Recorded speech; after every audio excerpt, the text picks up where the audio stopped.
Welcome back to the show. Here we are, back at it. Like a crack addict. Thank you guys for tuning in this week. We got a very special guest, someone that is very deep in my heart. You guys have heard me talk about Mr. T before. Mr. Tizzle. We've talked about him endless times. Like, just great stories, great conversations. This dude could talk forever, and we're gonna let you guys in on that. You brought your military backpack, bro. What you packing around in there? It's top secret stuff. Top secret stuff. I gotta always be prepared for everything. If somebody wants to fight, somebody wants to play video games. He said, "I got it all." I got everything in there, man. Hell I've been yeah. carrying that thing around since I was in the military. I was gonna say I've seen that bag like my whole life. I didn't even Like, know you were in the military. I'm not gonna lie. Yeah, he was US in the Coast Guard. Oh yeah. Was in the Hell Coast yeah. Guard, yeah. Why'd you join the Coast Guard? Like, that's just Why did I join the Coast Guard? Whew. So, I used to work at the Beverly Hills Police Department. Okay.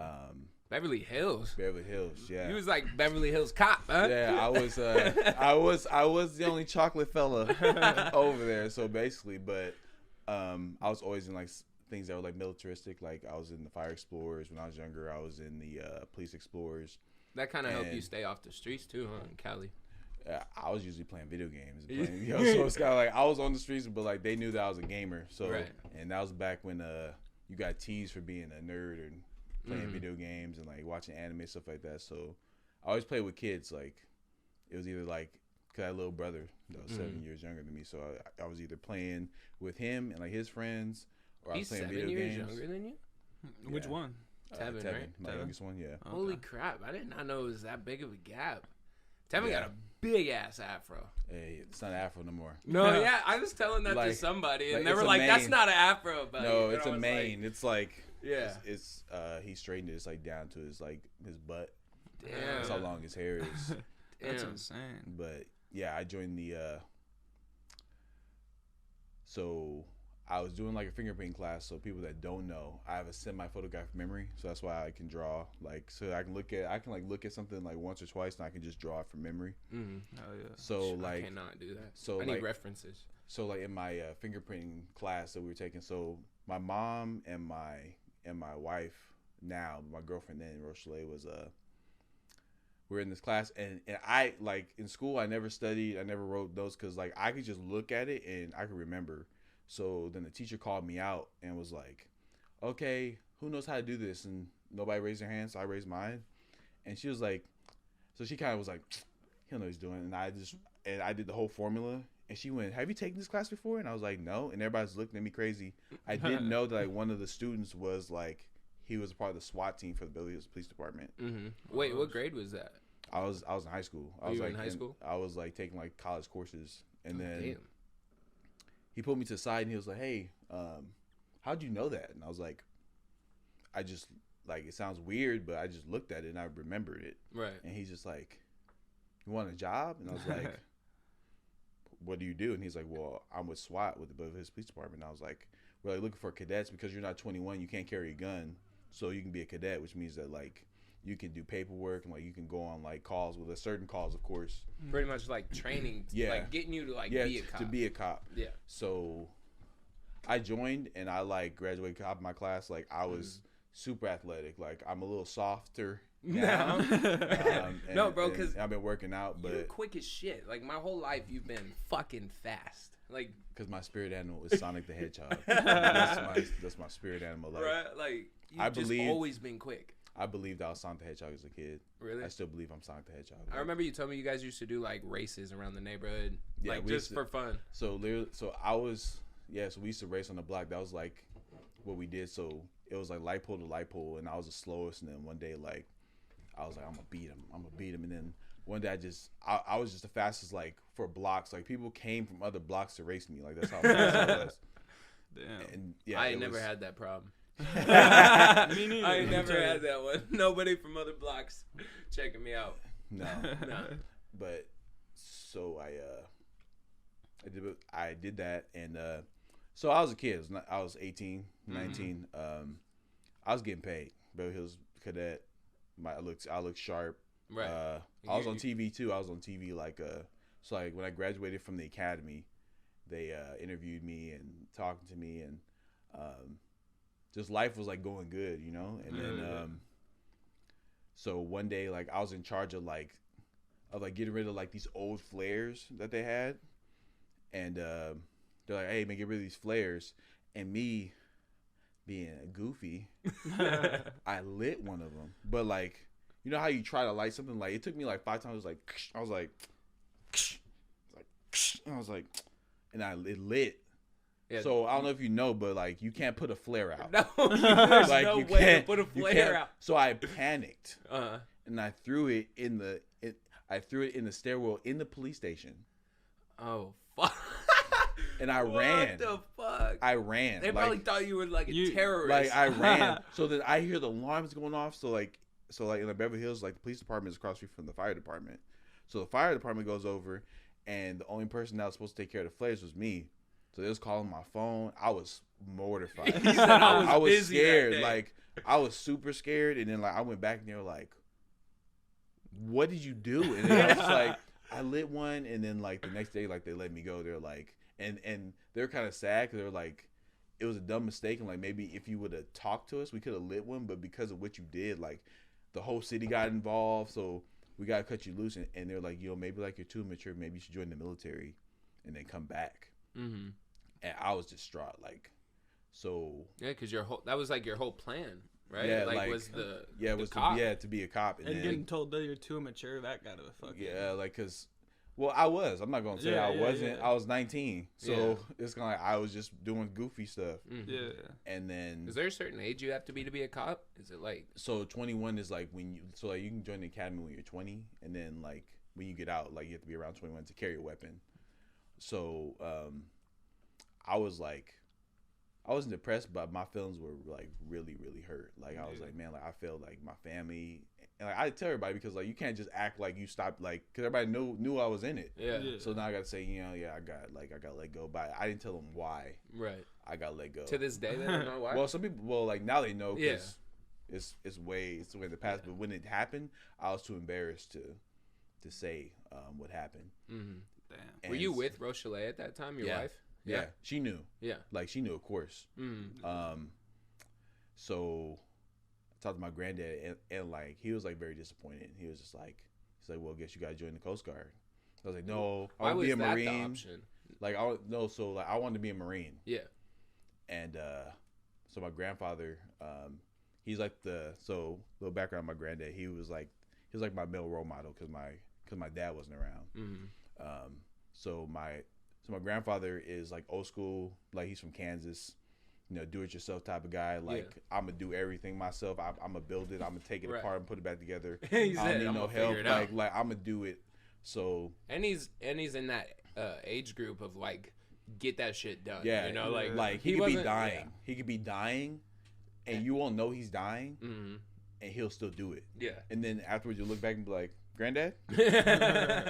Right. Like he was that type of dude. So workhorse. So he was like, "Hey, next step, what we doing?" Yeah.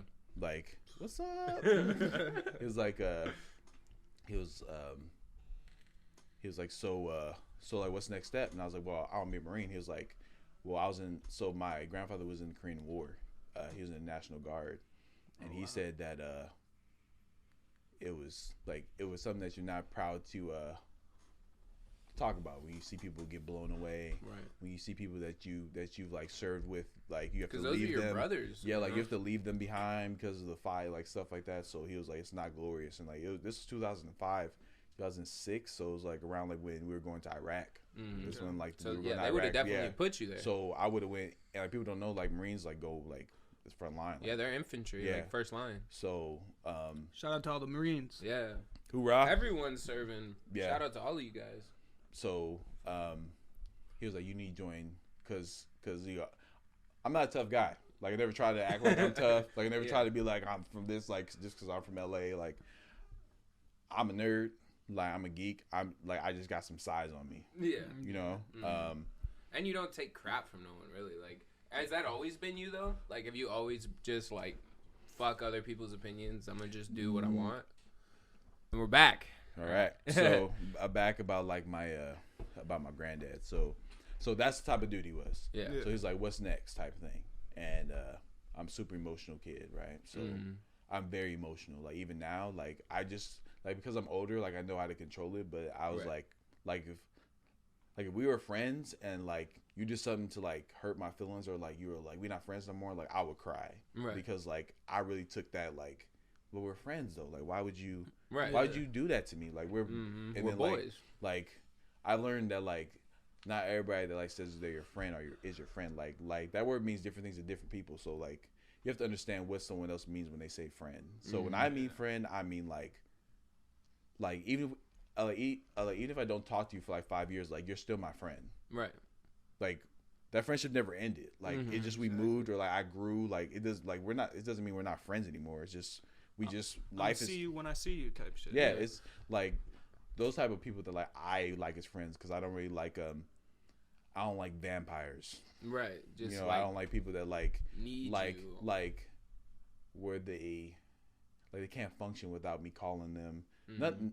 There's nothing against that, but me personally, like it just doesn't fit with our type of personality. With me, yeah, I'm like that too. Yeah, you know, if I spend my free time with you, like that means like obviously, you know, if I don't have a lot of free time, then obviously we know that. You know what I mean? Because like a friend is a friend because you choose to spend that time that you do have with them. That's what I clarify as a friend. So it's not like, you know, I may be busy as fuck, but when I do have that free time and I say, hey, let's kick it, that's because I care about you.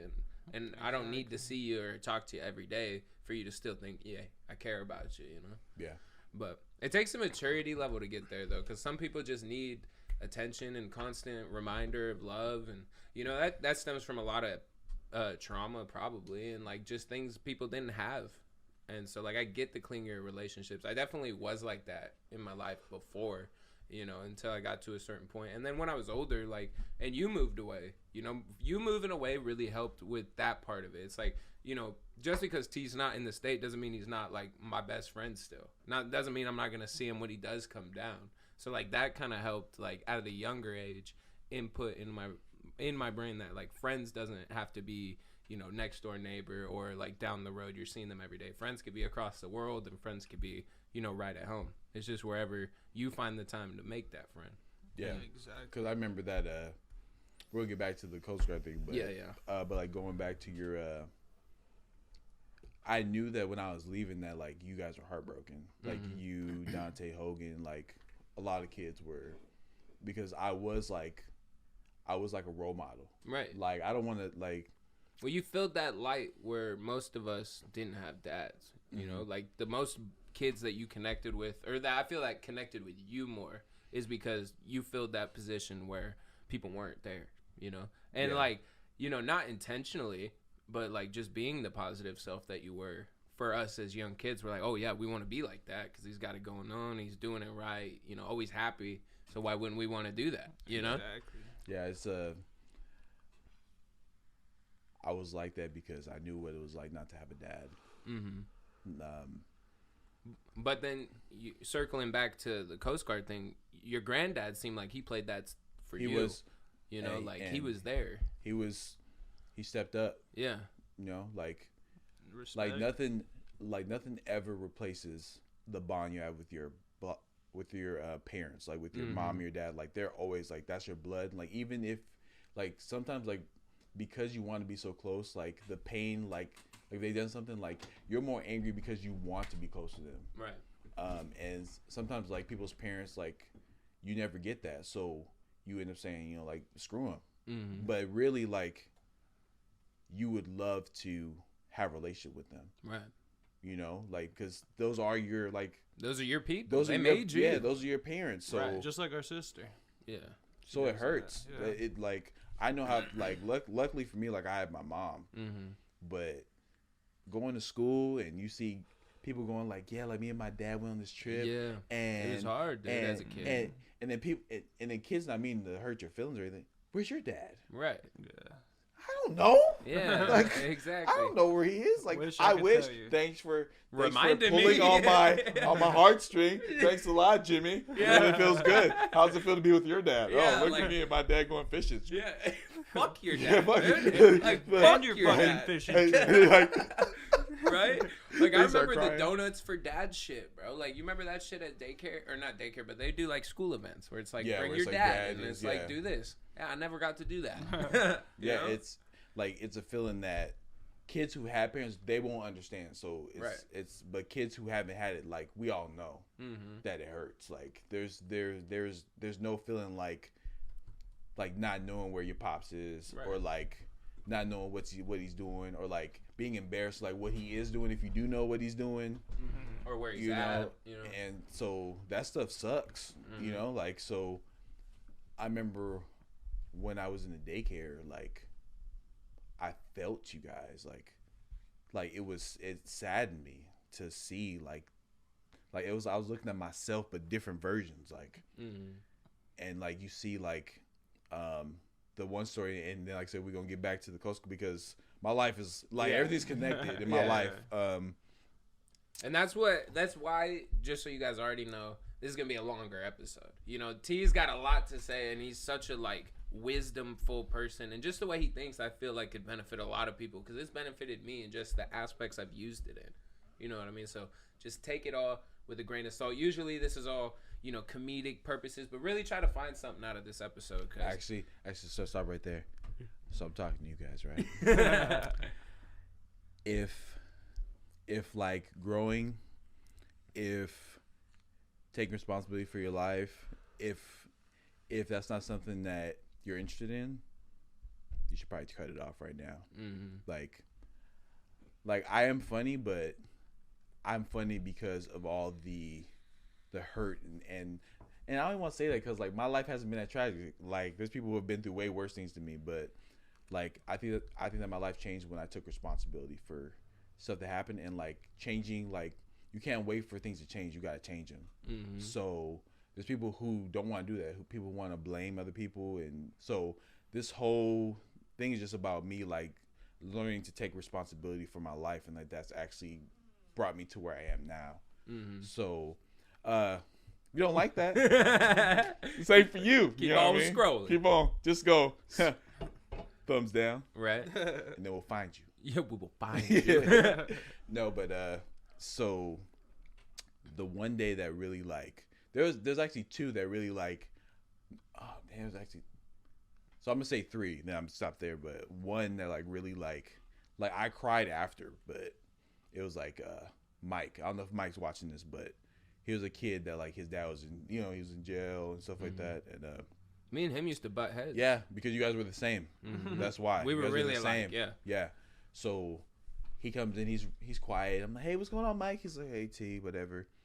And then like his mom kind of looked at me, and I was like, okay, he's probably something. And like he was prone to anger, like. So full disclosure, Mike was a kid at the daycare. Most of this is like T was our daycare teacher, so like just so you like get that, because we didn't really touch on that part. They're just like, yeah, this kid Mike, but yeah, he was the daycare teacher. This was at the daycare. Okay, Yeah. Continue. So and Ethan was a troll. Ethan is a troll. Ethan is a troll. Yeah. He's always been a troll, and what I love about Ethan is that he don't care. He's just gonna say it. Like you be like, Ethan, you can, like, that was true, But tone it down a notch. but don't say it like that. Bro, no, the funniest time a kid was true was Dante and Miss Houston, bro. We got like, hold on, we can't say that story yet. Hold on, read back. Dante. But so we're in the class, and like so to set up the scenery, so my back is turned to the class, so there's 3 tables behind me, and like all the kids sit there for breakfast, and my back is turned to them, and like I'm in the sink, and all I hear is Michael going, leave me alone. I turn around, and while I'm turning around, he's flipped the, like, it's not a table like this, like it's like one of the tables at school, like one of those heavy tables, ass tables, bro. like he's like 9. He flips his table, and he is wrecking my room. Like the kids are looking at me big eyes, and I'm just kind of looking because he doesn't act like this. So I'm looking. He's throwing. He's knocking down everything, like radio, toys, That shelves, like stuff that like takes, like it's gonna take all day to clean up. Yeah. And so my classroom is connected to like a baby room and like a waddler room. So people are coming in, going, and I'm like, go away. And he is going crazy. So then he stops. He goes. So I go up to him. I'm like, hey man, are you all right? Let's go over here and talk. Like, I was like, what's wrong? And he goes, T, my dad said he was gonna come visit me. He lied. He's screaming like he lied. And and you see him just crying. And I hug him, and I'm like, it's okay to be angry, bro. Like I know how it feels for your pops to like not be around, and like you rely on him and he lies to you. Like nothing hurts more than that. But I was like, look at my room. He looked, and I was like, this is unacceptable. You cannot do this. And he kind of stops. I'm like, if you want to be right here and be angry and kick and scream, that's fine. But when you're ready and when you're done, like, I'm gonna help you clean the room up. And he looked at me and he cleaned the room up, and he just felt better. Because he had to let that out. Like sometimes, you know, like children don't know how to express their emotion. And I think a lot of adults, like what they do is they make them be quiet. Like stop expressing yourself. Like the kid doesn't know how to express the anger or the upset. Besides, that's how he felt that he could, because he had nowhere else to let it go. So he was like, well, okay, I'm gonna wreck this room. Right. And and after that day, he was a completely different kid. Mm-hmm. Like he was chilling, and like I had to like kind of go to the bathroom, like ask for a break, because I was just so upset. Like I was just like, this kid, like he just wants his pops to love him. Like he wants his pops to be there. Like how sad. Like like he wants it so bad. So that kind of so like Mike was one of the kids, and then another one was Ethan. It was like at one of your birthday parties, Ethan had asked me to be a clown. Mm-hmm. I remember that. And then you painted my face that day. I remember. Yeah. I woke up, came over. I was like the Joker. Yeah. I remember that. You made me the Joker. I remember. So yeah. So Ethan lived like 2 buildings down from me in the same apartment complex. So he would come over. So I used to be a clown. If you are interested, it's a video on YouTube called Terrence the Clown, and you will link see in the me. description. Yeah. Oh yeah, well, we're gonna. So that's like an old video. Like. So I don't really post on there that much, but it's an old video if you want to see when I was in shape and when I was sick. When he was a clown. Yeah. So I used to do parties and all that. So I go over because I'm just doing a favor, because mom's like, can you be please birthday? So mind you, this day is the first day I meet your grandma. Really? Yeah, like I haven't met grandma yet. Like I haven't met grandpa yet, and I haven't met like a few other people in your family. So this is my first time meeting like his family. This might have been my first time meeting you. I might have. I'm not at sure. the cabana. I remember it was at the cabana. I don't by the pool. Yeah. Okay, then first time I met Tony. Mm-hmm. Yeah. Probably my sister too. Yeah, so I'm basically like a big old stranger with makeup on his face. Yeah. And making balloons and doing stuff, having a good old time, and then so it's time to like do the cake. And everybody's like, hey man, what do you wish for? And I'm sitting there and I'm like, you know, kids say a bicycle, this, that. And he goes like, I wish Mr. T was my dad. And I remember my mouth dropped, and like everybody kind of looked at me, and Ethan was just, you know, like that look where he's like, please. And like, make that happen. And like, Ethan was trying to get me with his mom for a long time. Ethan was like, the offer is still open. Yeah. Like, I don't care. I'm sure she has no problem. He's like, Mr. T, please. You can fix things up around here. We could go fishing. Yeah, together. we can do it. Come on, Dad, please. And I was gonna be a problem. I walk around like coming to parent teacher night and be like, They're gonna be like, but like that was another one that made me just feel like, man, like I don't even think that I'm doing like that much. Like I'm just being me, and like these kids like are absorbing you. Yeah, they're like man, like do you, I don't know if you understand like the impact of that. Like I can't imagine my son telling another man, I wish you were my dad. Like that's crazy to me to go like to be like, man, this dude is so awesome that I wish that he was my pops. Like that hit me hard, like because I didn't have one. So I kind of had to walk that one off, you know, like how tears come out, you kind of go, you back in, like not today. Get back in, suck that bitch back. Yeah, no. I remember that day. Yeah, and like, man. But you were serious though. That was the thing that was like, dude, I was like, really serious. I tried to make like, Hogan's mom I tried to get Hogan's mom with my mom too because of just how much I needed someone in there with me. He's like, please. I was like, come on, somebody.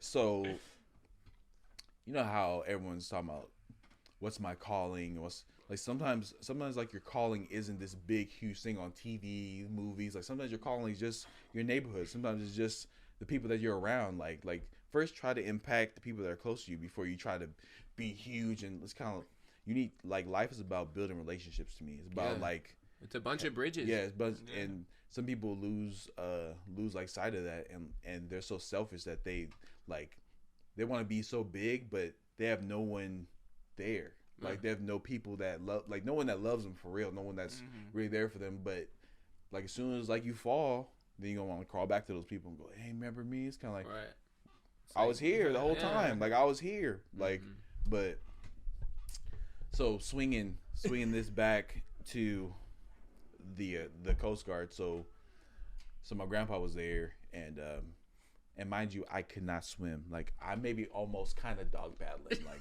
I could not swim. LA, there's no can't pools. swim.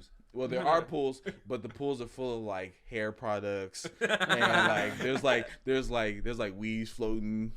They're like if like the one thing about the water is that what you try to fight to get away from, the water gets it to you faster. So it's like a predator coming after you, like and then it gets on you, and it's you got throw it off. So I wasn't a very strong swimmer. So I was kind of nervous about joining the Coast Guard because of that. Right, because they're full of water. But I was in shape though. But I could run. I could do all that. So, and like I told you, like I don't study for any tests. So I passed like my GED test first time. I didn't study. Like I was just like, because my mind just remembered stuff. So, and I now no, like I was gonna say that I wish that I worked harder, and also. You're probably gonna watch the video a couple times. I have a slight stutter, so don't be like, what's wrong with him? That. You say he has a slight stutter. He read books to us as kids. Imagine that shit. The like fuck. Hey, I got it done, man. So what happens next? It was fuck. But in school, that was the most frustrating thing because I knew what the word was. Right. My mouth just didn't want to say it. I was like, can I read this in my mind? Like, why I gotta read it out loud? I'm like, so the I know it's the. Gosh. I'm not dumb. I swear. He's I like, can read I it. know it. I know. My tongue is just not. It's like my tongue's going. It's so frustrating. Especially if I'm excited or like I really want to get something out. Like it's like my mind is moving faster than my mouth. Yeah. And my tongue's just like, hey man, we can't move that fast. He's like, we gotta slow down. So just so if you go like, so. Whenever I talk and I stutter, just like push the button twice, and it might see it 5 seconds, and then my sentence might start. So, just go. So funny. Didn't know how to swim. Didn't know how to swim. Yeah, you're going into the Coast Guard. So my grandfather, we go to the pool, and he's like, "You gotta learn how to swim, boy." And I'm like, "You're like 18, 19, huh?" Yeah, but I'm big, but I'm scared. Yeah, frightened. Yeah, I'm like 6'1", 3 feet, horrified. He said they could drown in 2 tablespoons of water. Like I could drown drinking Arrowhead. Like I'm not trying to dive into this stuff. So like we're at like 12 feet, and he kicks me in. 12 feet. So I'm like 18, going, my grandpa don't love me. Just falling back. I fall, and he's like sink to the bottom. I'm like. And ain't nobody's helping me. People see me dying, and everybody's just like, oh, poor guy, poor man, you know, right? Poor man doesn't know how to swim. And it's like this 4-year-old going backstroking my like, help me, little man. Help me. Like, So bring a hand. So I sink to the bottom, and then like I'm like, okay, like I'm 6 foot, so if I jump, so I jumped, and he was like, okay, do it again, and went to the bottom, jump. He was like, you got to get comfortable, like just holding your breath, and I jumped up, and then I started getting semi-good with like free swimming. And so you guys would just practice in the pool? Yeah, like my grandpa would just kind of coach me, like so I still wasn't a strong swimmer, but I could survive now. Like I felt like You felt more confident than you were. So I could just jump in the pool, and I'm not afraid of drowning. Like, because the thing about any body of water is that it doesn't matter how deep it is. Like, as long as you can stay on the top, Right? like it can be 4, 10, 1,000. Like, as long as you stay on top of the water, you will not die. Yeah. So I learned that I will not die. Like, your mind plays tricks on you. Yeah. So my mom was so my mom gave us like an ultimatum when we were like younger. She kept saying that, like, when you turn 18, you either gotta move out, pay rent, go to college, or join the military. So I'm like, okay, so I'm 18, so my choice is to join the military because me and my mom used to bump heads, but things that, like, when you're like it's hard to be grown when you live with your parents. You know, like, it's hard to be a man when this is your mom's house. So you got to respect your mom's rules. Like, I didn't realize that until one day I was out with my friends, and like I wasn't a person who stayed out late. Like literally, like if I was out late, I was either dancing or playing video games. So having a smash night somewhere. So like I got home late. So my mom had 2 locks. It was so top lock was a different lock than the bottom. So if I came home too late, she would lock the top one. So I get to the door and I'm knocking and I'm trying to get the door open, and my brothers look out the window and then they close it. And I'm like, motherfuckers. yo, What the hell? Like, are we blood? Like, it's cold outside. Right. And then my mom opened the window and she looked at me too and she closed it. Oh no. I was just like, oh, you would do this to me? Like Denzel Washington, like. But then like when I was sitting on the porch, I was like, I don't pay no bills here. My mom pays the rent here. This is her house. Right. I need to go. Exactly. I was like, just point blank, it's kind of like, she has the right to lock her door. Right. She pays the rent. I don't. So I joined the Coast Guard. She was like, good job, go join the Coast Guard. It's good. Until that day I was leaving came. Yeah. She wasn't How tough old that was day. Tevin when you left? He was like 7. So what's crazy is, like, we had a conversation recently. Like my brother doesn't know me because like I left when he was 7. Right. So. And that must have been hard too, because then he was still the baby, right? Yeah, he was still the baby. So I mean, he still had your other brother to kind of but be there for but he him, didn't have me, so it's right. just different, you know. So I joined the Coast Guard. My first time being on a plane. Was that scary? Because my first plane ride was terrifying.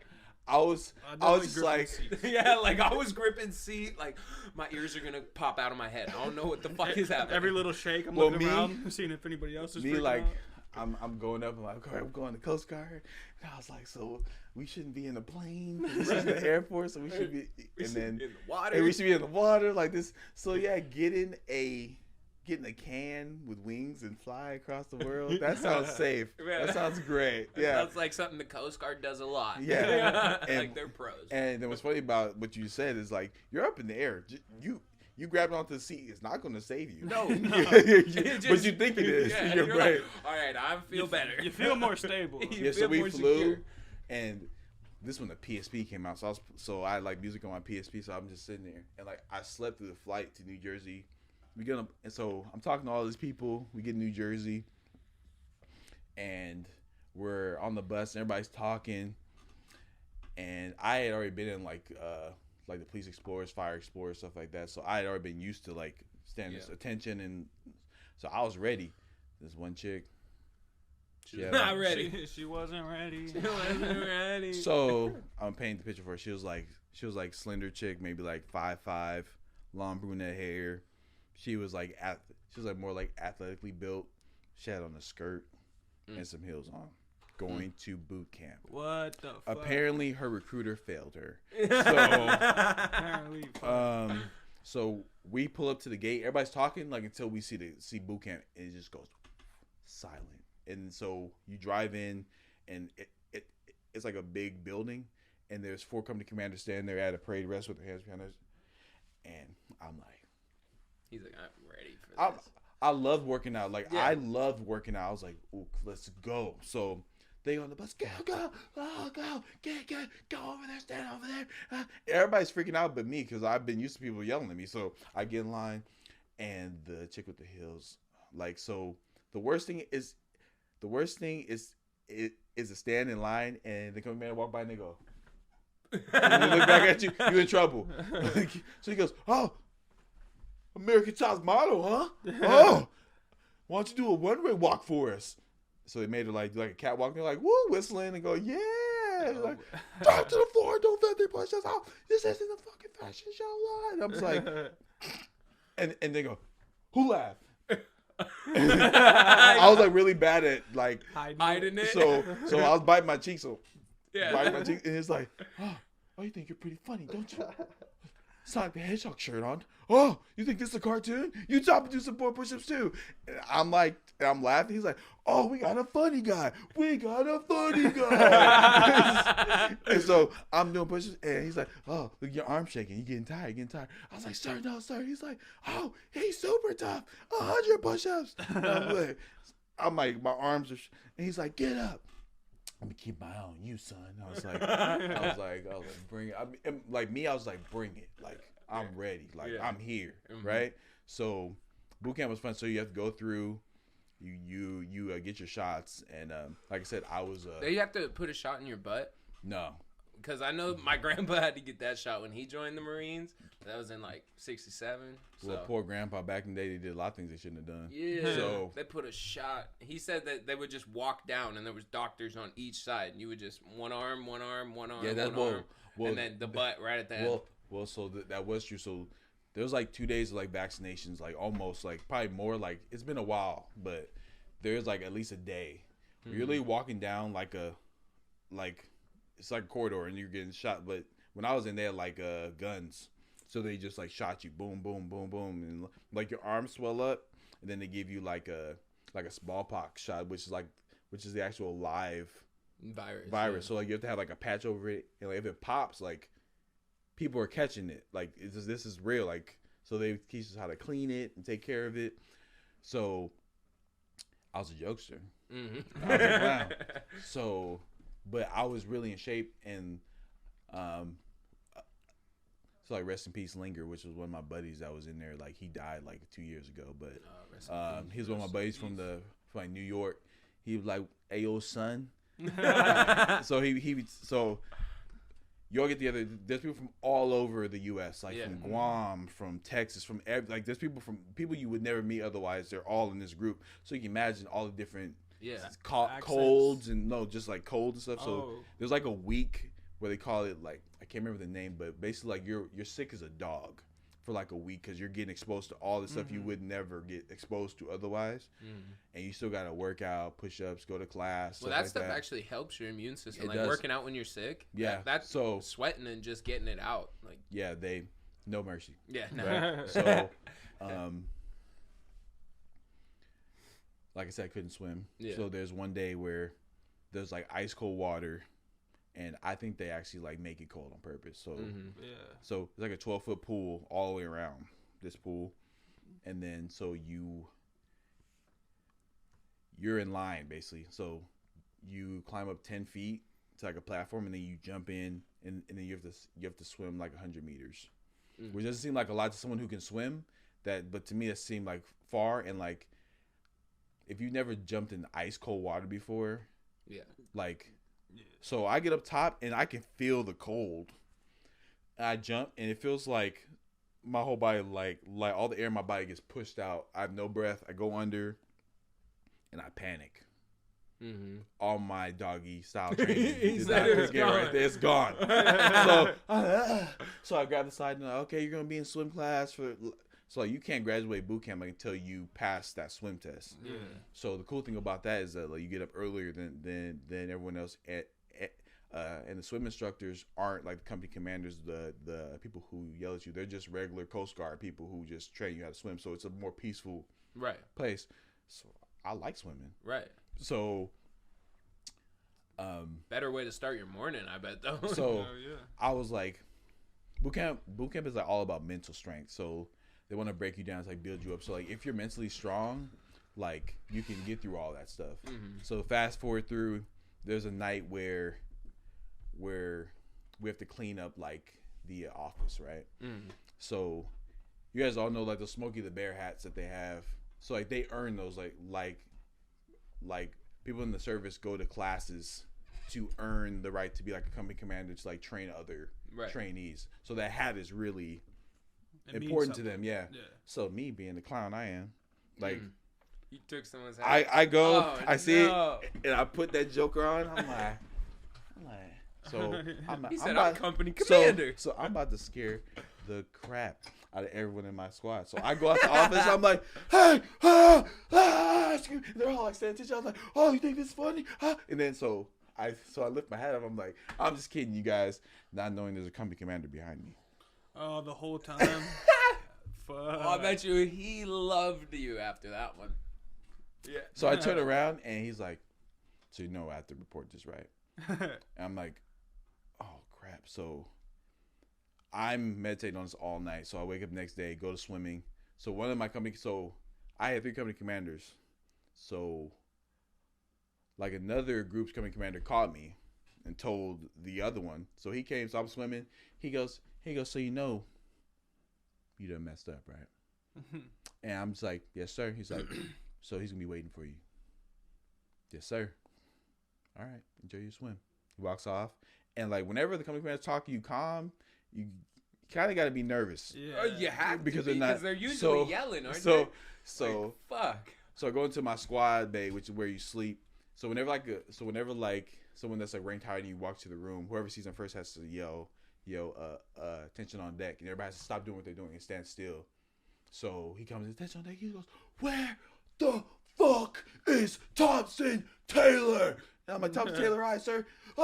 And I see his head. He's running toward me. He's like, oh, you want to wear my hat? Oh, look at little doggy. Oh, little doggy. Oh, you want my hat? Oh, look at you. You look so cute, my hat. No, you fucking don't look cute with my hat on. He's like, you're done, son. You're done. And I'm just like, so I'm standing there, and then he leaves. Everybody's like, what'd you do, dude? And I was like, remember where the hat is? Like, yeah. He's like, oh, man, you might get kicked out, bro. And I'm like, nah, they don't kick me out.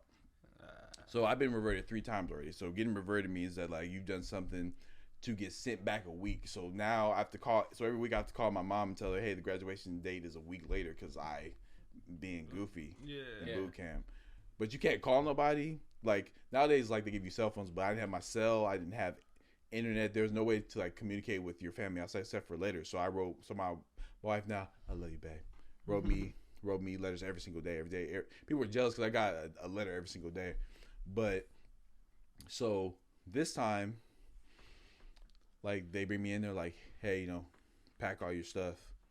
And I'm like, they playing like they're joking with me. Right. I pack my whole rack up, give them my bag, and they send me to the battalion commander, which is like second in command on the base. Mm-hmm. And this dude looked like a G.I. Joe. Like, the dude's just got the chisel face. He's got like these green eyes. Like he had like it looked like he had like Jolly Ranchers, all like he just had so much like so many like medals and stuff on him. He's been doing this like his whole life. He was like 6'5", like his voice was super deep. Like this dude was like intense. Like, he would look like a G.I. Joe, like straight up. So whenever like you meet them, you're supposed to like greet them. He's like, nah, just sit down. And so I sit down, and he's like, why are you here? And I'm just like, sir, like I didn't really have an answer. I was like, sir, because I want to be a Coast Guard. He's like, no, you don't. You don't want to be. Like, you wasting my time. Like, you wasting my company commander's time. You've been reverted 4 times already. Like, there's people who like really want to be here. Mm-hmm. You're not one of them. And bro, that something about that. Right. Something about that, like it, like. And so I start crying because I'm, like I said, I'm emotional. Mm-hmm. So I'm tearing up, and he's like, why are you crying? I'm like, sir, because I can't let my family down. He said, too late. And we're back. Yes. Woo! So what I was talking about. Hold up. We're having chair's having a little problem. We're working it out. So I go to the battalion commander's office, right? Mm.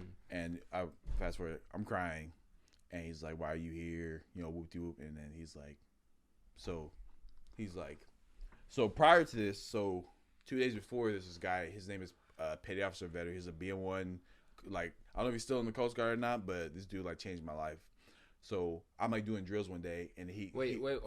When did so after that conversation where no, what happened? so I'm like going back. So so this is before the this is okay. this conversation. So it's before I'm getting, so this dude he's like a bad he's a bosun one first class. He wears his hat like literally like fucking in his nose. He wears his hat like this where you can't see his eyes, and he lifts his head up, and that's how he talks to people. So he's like, and his voice is like this. He's like Thompson Taylor, if you're ever in my squad, I'll crush you. And I'm just like, oh, all right. So go back to when I'm with the battalion command. He's like, you know, petty officer veteran. I'm like, sir, yes, sir. He said, stop calling me sir. Fuck. So I'm like, so he's like, what do you call him? He said that if you get sent to me, that he wants you. But if you go to him, you mess up one time, you're done. I said, sir, I'm graduating. I promise. He's like, the way he looked at me was so disrespectful. Like he looked at me like he was like, if you graduate, I'll be there. And that, I don't know, bro. Like something like, I was so mad, bro. Like I was just like, how dare you tell me? Like I was goofing around. Now I'm about to. Right. It's game time. So my first day, like in the new squad, he made me like squad leader, but they had heard about me. So because I would come in commander hat, like I couldn't walk around the base without a company commander stopping me and make me do like 50 push-ups because they all knew that I wore the hat. So they were like giving me hell. Yeah. So every time I saw somebody, like, hey, oh, it's that. So they would all throw their hats up and go, oh, look, are you excited? And then they come and then you go drop and give me 50. So I'm like, so I'm swole walking around. Like, I do so many push-ups. Yeah. And then, so I go to the squad. He's like, I wish I had a hat. He walks by, he goes, what I tell you I was going to do to you? Crush you. And I was just like, he's shorter than me, so I'm laughing. He's like, think because I'm small? Oh, yeah. I'm going to love to crush you. And I'm just like, this dude's hilarious. So he brings me like in front of like the company. He goes, you guys all know Thompson Taylor disrespecting our covers. So for him to earn his place here, he's got to do 200 push-ups. And I'm just like, that's a lot. That's a lot of push-ups. It is a lot. But I pushed those suckers out. Like when I tell you my arms were spaghetti, like I couldn't, like my fingers were like, and so everyone there was kind of like, because everyone's there like all about Coast Guard and like don't mess around. Like who's this guy? He's disrespect. Like so I like earned their respect because they didn't respect me, and because I was 200 push-ups did it. No. Or you had to earn the respect. Like I had to do those. Like I think that he knew that the guys would look down on me because I'd been sent back. So he was like trying to like find a way to get me so they would kind of show a little bit of respect. Yeah, so I'd be around so I could be in the group. Yeah. And fast forward through that, like so I graduated top of my class. I got like the best shipmate award. After you got to that. Yeah, after I got to that place, like I killed it after that. So did you have to restart though? No. When you got to there? No. Or how many weeks was that? So like say you're in a program that's like 5 weeks long, like you can stay on week 4 10 times. Like they just keep reverting you back to that. Like if you never graduate, you just get reverted back. And then after a while, they're like, okay, we reverted you too many times. You got to go. Like you're just not gonna cut it. So graduate top of my class. Then I'm in the Coast Guard. I'm a coast. So you got assigned then, right? Yeah, so I'm a coastie now and graduated. I got all my like awards at the house and stuff like that. Like I just felt like it's something about when somebody tells like this is how I've been like my whole life. Like if I'm goofing around and like I don't make it, I don't really care because I was being goofy. I was in, but like when you look at me like not like playing, but like when somebody goes, you can't do that. Like and they really believe. Yeah, like they looking at you like you ain't like you gonna do that? Yeah, all right. Like oh my god, bro, like that. It's like it's like Dragon Ball Z. Like I just get like this fire. I snap. I'm like, and my whole thing is like, watch me. Mm-hmm. That's it. Like I don't like. Okay, watch me. That's it. Like I'm not arguing with you. I'm not gonna discuss with you. Watch me. Right. That's it. Point blank. Because actions always speak louder. I'm telling you, man. Everything's in here, man. Like once you accept it, no, but the universe has to get you can't be stopped. Mm-hmm. You cannot. Like it's like the moment that you doubt yourself is when you lose. Right. When you let that in. Well, what you told me the other day when doubt does come in, and you told me that you'll say thank you for showing me what I didn't want, and then think about it. I've been using that a lot lately. Yeah, because like just like when that thought comes in, that negative or like doubtful thing, I'll just be like, all right, thank you for showing me what I don't want. Yeah. All right, now let's get to what I do want. You know? Doubt is dangerous. Like your worst enemy is actually yourself. Absolutely. Like your own thoughts. But that's been a saying that's been it's been around. But like people think it's cliche, and people think like, oh, that's just like it's real. Like we all know that one person, where bad things always happen to them. Right. And there are always negative things happening. And guess what they always say? I got a buddy right now who constantly says he has the worst luck. And I'll tell you what, he got hit by a car in the last 2 weeks. He got hit by a car. He got in a car crash, like lost his job, was going to go to another one, didn't get that job. Like, and all he ever says is, I have the worst luck. I have the worst luck. It started when I got this. And I was like, I had to sit him down. I was like, bro, you got to stop saying that. Like, I was like, let's look in the history of people who said this and this about themselves. Like rappers, like Juice WRLD, he said, I'm not gonna live past 21. I'm not gonna make it past. He died like a week into his 21st year. You know what I mean? He always talked about, oh, I'm gonna OD. These perks got me. Speak it into existence. That's how he died. Like a lot of people, don't realize that the power they have is fucking crazy. Because you're really like lowering your standards at that point. It's like, oh, I expect this to happen. You're accepting that to happen. Yeah. Because like T has told me this before. It's like when someone's so negative and then something shitty happens to them, they're never surprised. Yeah. They're always like, oh, I knew that was gonna happen. It's like, well, yeah, you gotta set yourself up for it. You created it. Yeah. Yeah. How do you know something was gonna happen? What they say, like people say that you can't predict stuff. So how do you know that was gonna happen? Like if you weren't even good things, like you go like oh man, I knew it. Like how can you know something that right? How you know it? Happen? How do you know? How do you know that? And you got to pay attention to like so I can be around anyone that's like negative. It doesn't affect me because my internal is so strong. Somebody can be sad, upset. Like I don't like to be around that. Right. Like it's not my preference. Yeah, someone, and I'll meet someone who has a bad day or has like a bad week. But I'm talking about someone who's like a chronic like. Right. Like they don't ever want to look at nothing positive. They always are looking at what's wrong with everything. Like there's no like people who blame everyone else. So, getting to that part, like I've always known this and like believed it, but whatever you think, whatever you say, whatever you believe, whatever you know, like it will happen. Like it has to happen. Nothing can stop it from happening. Like so even when things happen to you that seem bad, when you look back, it's like, man, that had to happen to get me to where I wanted to be. Right.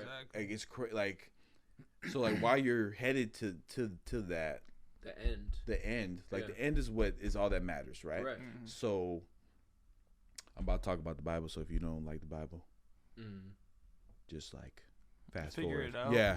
Figure it out. So, story in the Bible about Joseph. Joseph was like the basically. So I'm gonna paraphrase. All this is paraphrasing. So he was like the chosen child. He was like he was the youngest. His dad bought him like this beautiful rainbow coat, right? And then he has a dream. His dream is that he's standing over his family and his brothers, and he's like ruling over them. So he tells him this dream, like, hey, and then so his brothers are jealous, like, oh, you're Mr. Dreamer. You think you can do whatever you want. So they take him out and they sell him into slavery and then tell his dad that he's been killed. So they've made a movie about this story. Yeah, I've seen it. Yeah, it's on what's it called? I think it was Pixar. Joseph. It's Joseph something. Okay. But watch it. So it's good. So he gets thrown into he gets sold in slavery. Then he gets sold to like I don't want to say the names because I don't remember all the names, but he gets sold, and then he's like a good servant because he's smart because when he was with his dad, like he studied and like he read, so he was smart. So he kind of gets promoted in the house, and then his owner's wife is coming on to him, like to the point that he had to like run away from her. Damn. So she lies on him and says he was trying to come on to me. So his owner can't believe it. He's like, I didn't do it, I swear. So he throws him into jail. He throws him into prison, like basically for life. He throws him into prison with these two other guys. One was like a bread maker, and then the other one was like a wine taster for the Pharaoh, right? So they're having these dreams, and like Joseph can tell them what their dreams mean. So he tells the guy with the bread, like he basically tells him, hey man, this is a dream I'm having. And Joseph's like, oh well, you're gonna be killed. And the bread guy's like, you don't know yet. You're like, how dare you tell me I'm gonna die? And so then the wine guy has a dream, and then he tells him, hey, you know, like you're gonna get your rank back with the Pharaoh. Don't forget about me, right? So they take the bread guy out, and something happens with him. I don't remember. I'm paraphrasing, so you guys can look up the scripture if you want to, but or the story. And he ends up being killed, like he said he was. And then the wine guy gets so he gets promoted back with the Pharaoh. So then the Pharaoh starts having bad dreams. So then the wine guy goes, oh man, there's a guy named Joseph. He's in prison still, maybe. I hope. Yeah. And he told me about my dream. So he goes, well, go get this Joseph kid. So he tells him the dream. So the dream is basically like the dream. So I'm a fast forward. So the dream is basically saying that there's gonna be 3 years of plenty where there's gonna be a lot of food and stuff, and there's gonna be 3 years after that where it's gonna be nothing. Everything's gonna die, famine. So he's saying like, so Joseph gives him a plan like, hey, you know, like the only way to survive this is someone has to be in charge of all the grain and stuff. So we have to get this stuff together. So Pharaoh goes, well, you do it. And so like in Egypt, Pharaoh is God. Yeah, he's like the king, right? He's God. Yeah. Okay. Like he's so whatever Pharaoh says goes, no matter. Pharaoh has absolute power in Egypt, right? So he gives Joseph all his powers except for his title. So everyone has to listen to Joseph now. So Joseph's in charge of the grain. So the famine reaches where his family is. So his family has to go to Egypt to get grain. So they think Joseph is dead. So he sees his brothers and he's filled with rage, right? And he like frames them and takes the youngest child, and then Joseph does? Yeah, Joseph, because he sees, like, imagine like you see the people who did you dirty. Right. And you have power now. Mm-hmm. And they don't know it's you. Like, so he sets them up and gets his dad to come, and then he has them all come, and then he reveals, so they're all in the position that he had the dream. And he kind of goes, like, you had to do that. Like, you had to tell me this. Like, sometimes bad things happen, and we're so upset about, but we don't see that it's probably propelling us or shooting us a certain direction to whatever we wanted, good, bad, or indifferent, whatever you call good or bad. You know, so it's been something that's like been in my life for a long time. Like, there's things that like I've said. The first thing that I ever manifested, and I'm sure some people are like, oh, you can't, like, you don't got to believe it. Like, you don't got to. I know it for a fact. Like, my life and like the kids and the people that have been around me have seen it. So, I was maybe 7. So, like I said, I had like a photographic memory, right? My grandfather raised pigeons, so he used to race them. So we used to drive really far and go to pawn shops. So there's a pawn shop that has this dagger. I have it. I'll show it to you next time I come on. I'm gonna bring it. It's a dagger. I'm 8, so you know maybe a kid shouldn't have a dagger. That's right. Like this big. Some fucking Prince of Persia dagger. It looks like that. So hell yeah. And this is when like Power Rangers was a big deal. So like like Green Ranger, like he got a sword. Like so that sword was like I want that, and like that sword was like almost $100. So my grandpa used to always buy me stuff. I say, hey Granddad, I want this dagger. And she's like, he can't have this dagger. So I go home and that's all I'm thinking about is this dagger. Like I'm drawing it on paper. I'm like acting like I'm playing with it, and So my granddad sees a picture of it. He goes, like, is that dagger?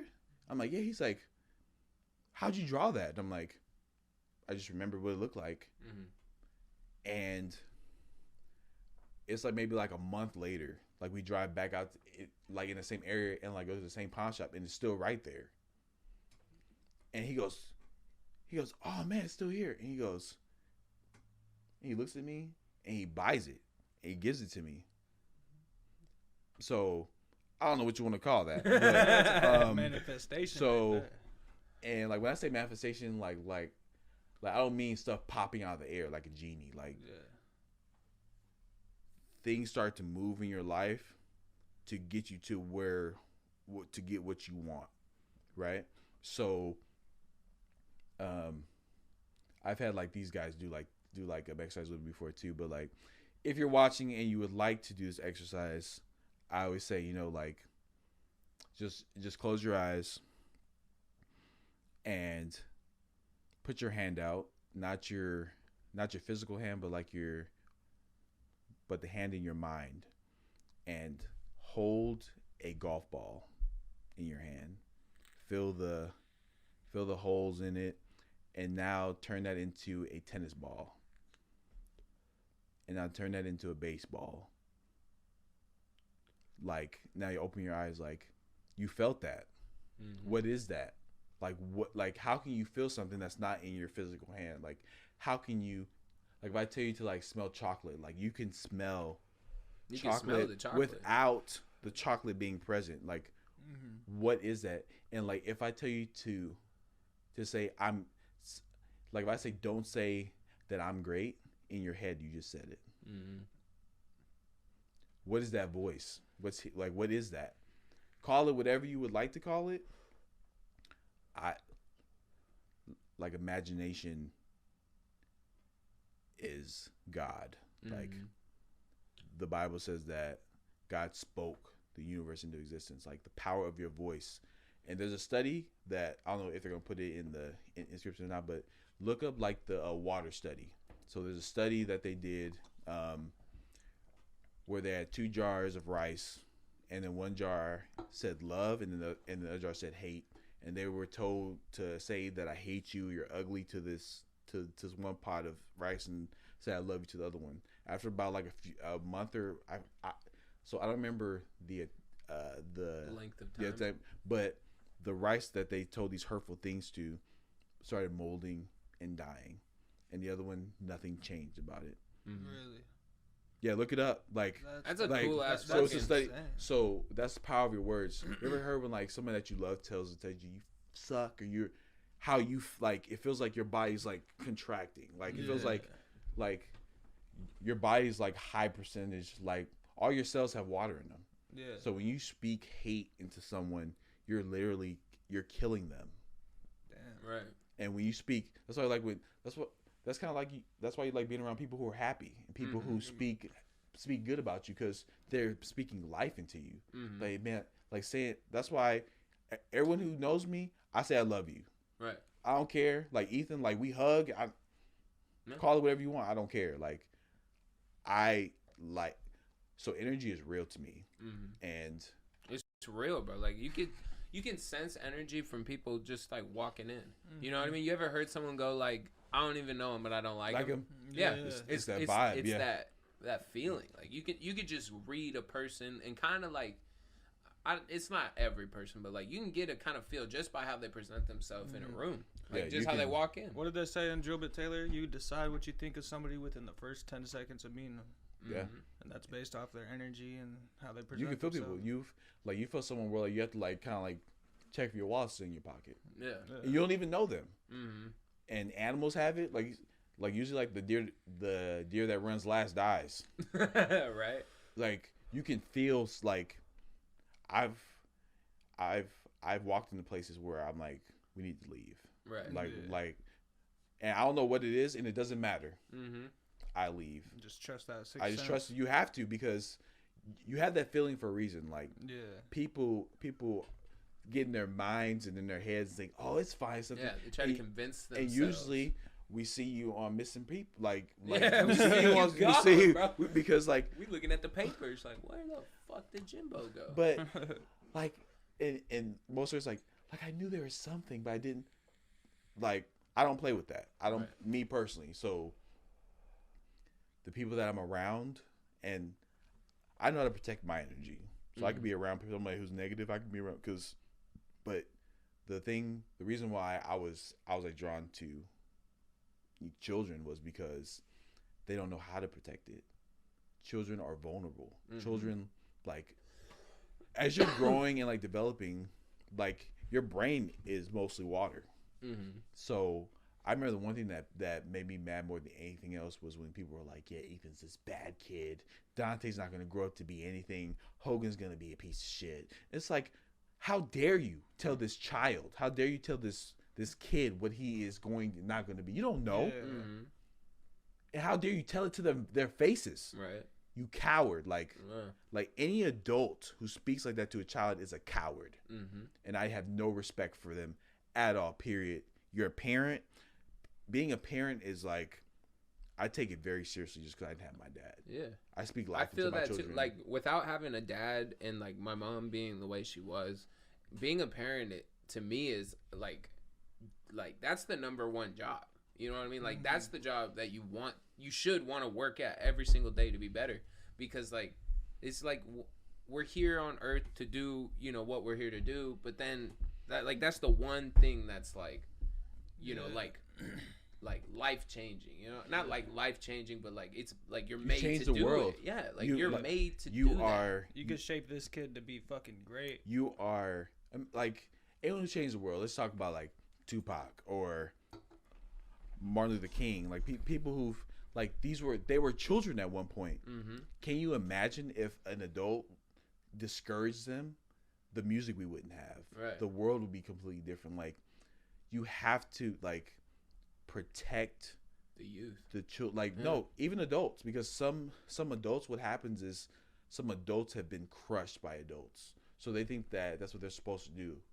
That they're supposed to be mean. Like, you can't do that. Like, because they didn't reach their dream or goal. So it's kind of messed up. But sometimes, like, it's more they're like, they're afraid for you to fail.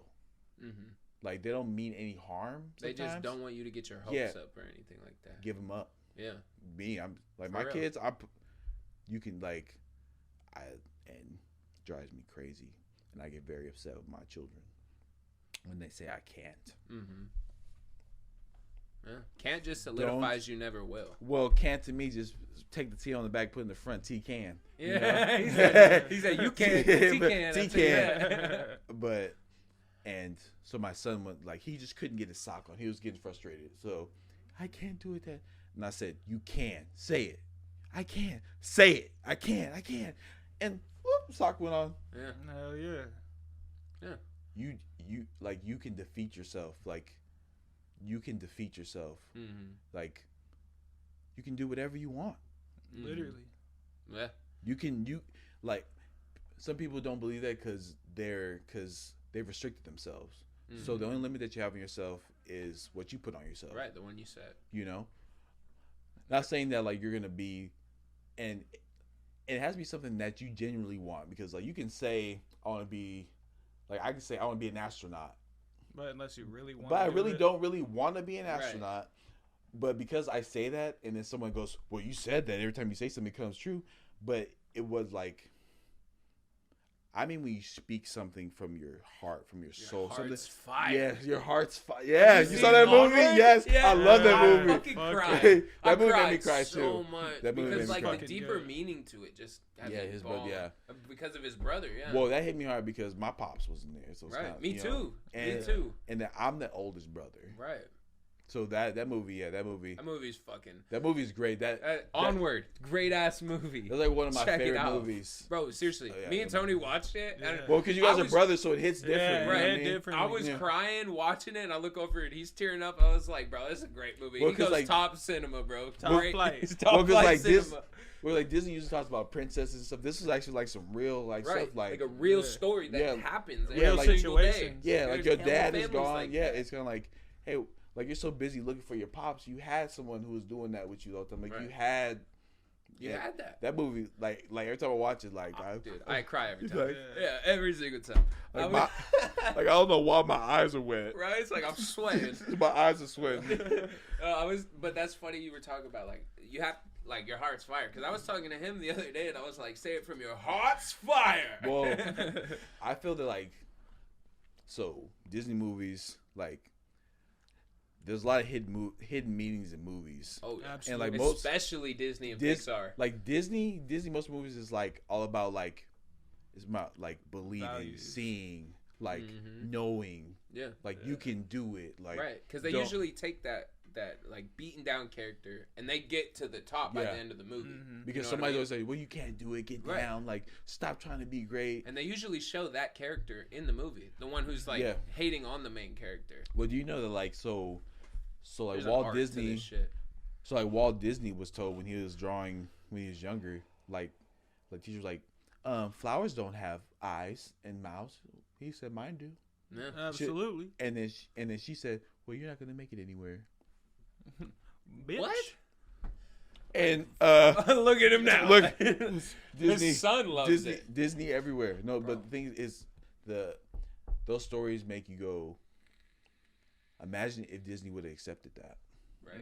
Imagine he would have been like, "You're right. I won't draw flowers anymore." Like you can't imagine life without Disney because Disney's everywhere. But at that point, he had a choice to either push forward and just go, I don't care what you say. Exactly. I'm gonna keep drawing my flowers. And going back to talking about airplanes, there's the Wright brothers. Yeah. They were like, hey, fly. you know, men should fly. People are like, you gonna fly? What are you talking? Are you crazy? Are you? You want me to get in? We go. No, I'm not doing that. A car in the sky got me fucked up. And what's the number one way to travel? Airplane. The fastest way in the world. Bill Gates. Yeah. He was talking about we want a computer in every home when people didn't have computers. Yeah. Computer in every home. People were like, who is this clown? Right. Who is this clown? Now we got computers in our pockets. Amazon. Yeah. He was out of his garage, bro. So out of his garage. Yeah, out of their garage. And people were like, you're not going to. Sorry. Jay-Z. Yeah, bro. Jay-Z, for real. Yeah. Dr. Dre. Richest dudes. Dr. Dre. Both of them. One of the richest dudes in the fucking world. But if you, like, these are people that people are like, man, you're not going to sell 1 million records. Right. You can't do that. See what happens when you stay creative? You can't don't accept other people's limitations on you. Right. People are just going to speak bullshit. Well, I think that some of those people really mean you well, to be honest. Like, I feel that, like, they say it because they don't want to see you get crushed. But things that, like, there's only plan B, there's no plan B, baby. Yeah. Like, when you have a plan B, that means that you plan on failing. See, but I fall into that where, like podcasting, like, this is my main thing. But then there's still be those people where it's like, oh, well, what if that doesn't work out? What are you doing after that? Like, it's like... Excuse my French. Fuck them. Right? And it's like... It's like, obviously, I'm smart enough to know I got to keep the lights and rent going. Yeah. But this is my job. Like, when people, like, because I had Misty, her mom one time, we couldn't make it on a Saturday because that's when we record.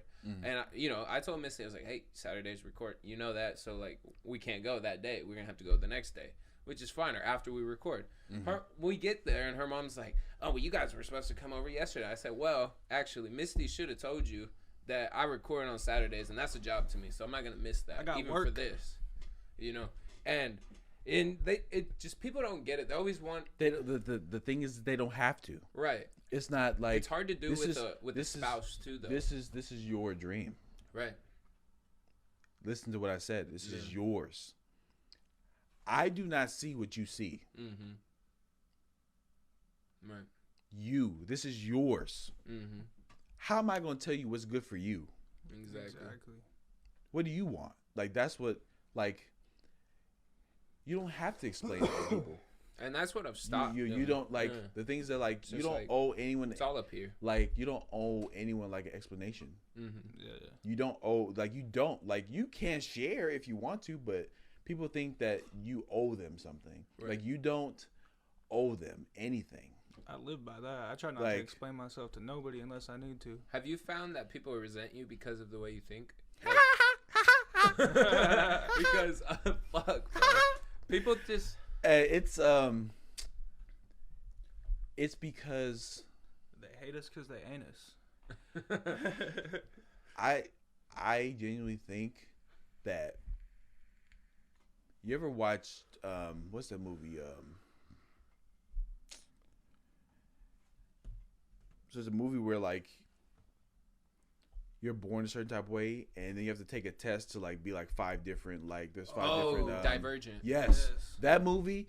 Whoever wrote that movie, like, if you haven't watched that movie, watch it. Like that movie has deep meaning. So they're like, you either fall in these 5 categories, and if you don't, we kill you. Right. Yeah. Yeah, because then you're divergent. A divergent can do all of it. Like a divergent does not fit in this perfect little square of the circle. Human beings were not made to do that. Mm-hmm. Like, just like with I'm not sorry, but to everyone who like believes that like because you're born a certain day that you're just like the other guy born another day. Yeah. No. That's you know, take it what you want. But okay, so bullshit. So I have a test. people who don't know me and don't look me up, like if you can tell me my birthday based on my personality, then I'll believe it. Right. Yeah. Then I'll believe it because the funny thing is that like people go, "Oh, you must be this," and I'm like, "Am I?" Then you should be able to base on this chart. You should know exactly who I am. Right. Because I'm just like everyone else that's born on that day, right? Mm-hmm. But I'm not. Right. And that drives you crazy because you want to put me in this box. Right. Like, and some of them, when I read them, this is just me, and if you do it, I nothing against you. But one time I looked in it, I was like, today you're going to smile. I'm like, duh. I've already smiled already. What you mean? This is like tell me, and then I like run into somebody, and I'm like, did you know I'm a smile today? and they're like, what? I'm like, it was on my horoscope. It was on my horoscope. They said I'm gonna run into a very generous person, and then somebody gives me a dime. I'm like, oh my god, it was you. See what I do? But I feel like that can play, like people who believe in that, it can kind of play into your whole image up here because you're like, all right, they have to be this certain way, so then you are gonna see. Because you've spoke that, you've seen it. You're like, all right, they're gonna act a certain way. So that you pick out everything they do, and you're like, see, it fits. That's how because you believe it. Like so, that goes back into your belief. Mm-hmm. So you can believe that, and it's true, right? Because you've just put it in there. Because you genuinely. So this works with anything, good, bad, or indifferent. It doesn't just work with good. Mm-hmm. So if you think because you're born on this day that you have to act that way, you will. Mm-hmm. There's a word for it. It's a something theory. If you believe something, it'll just make so much sense. And it's called something theory. I can never remember the name of it, but we'll look it up. But the odd stuff is, and that's why when you watch TV, they call it television programming. Mm-hmm. Mm-hmm. Like, and why I think the news has nothing but negative stuff on it. Like, if they want you're afraid. When you're fearful, your energy level is actually lower. Mm-hmm.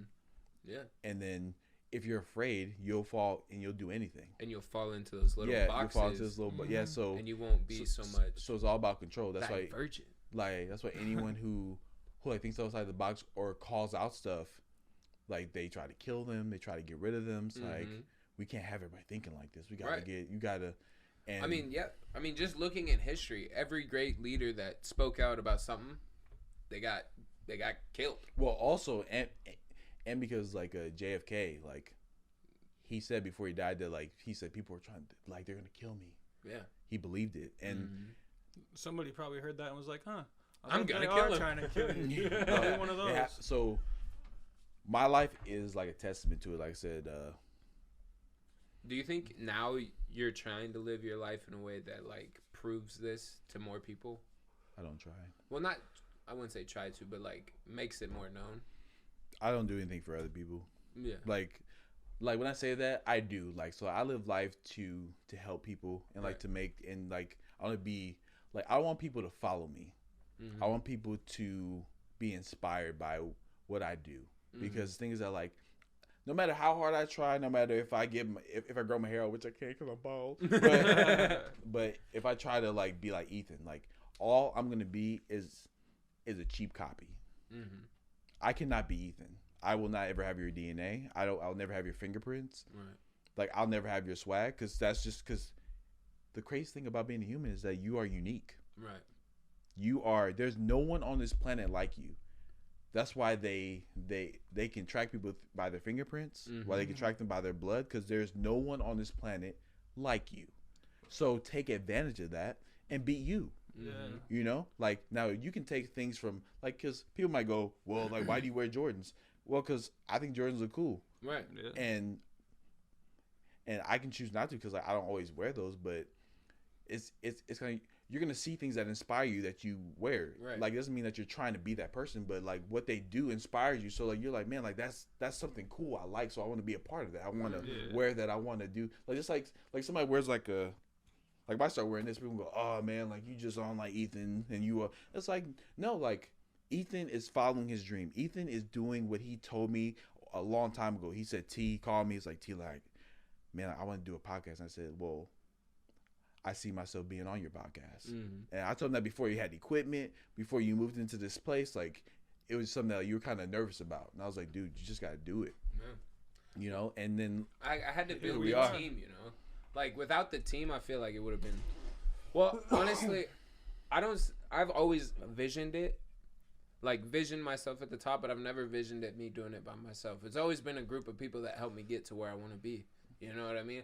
And sometimes I feel selfish about my vision because you have to be. Well, I know, but then I feel bad. I don't feel bad, but I think about all the people who like him or like my editor or like other people who may have their own vision, and like they're getting subsided from it because they're in mine, So what is the end? The end is just a the end like fully functioning if ever you're company. So what I do, so due to company policy, I cannot say where I work. Mm-hmm. But where I work, the position I'm in, they said that it would take me 3 to 5 years. Got in less than a year. Less than 2 years. It was a place where for the past 5 years we've lost like over like $1.5 million. Mm-hmm. So last year was the first year that we made an $800,000 upswing from the year before. I've hired really good guys. We've done things that this location has not done in 5 years. And people always ask me what happened. And all I say, because I know everyone can't take it, I go, hey, I'm just doing my best.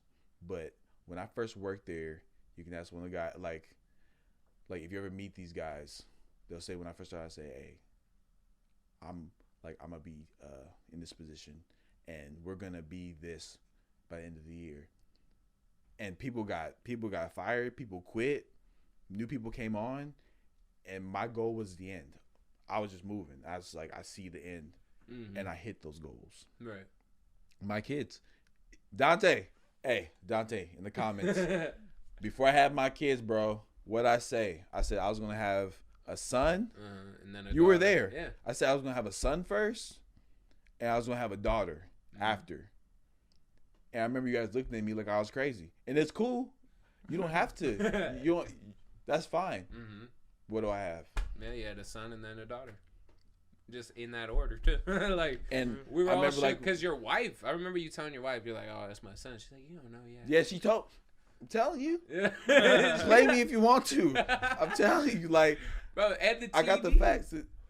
Your TV, that you Bro. got. Yeah. Another TV. So I got another TV in my crib I didn't tell you about. So I wanted like a 60 in my bedroom, but I didn't want to pay full price for it. So there's a guy that was working for me.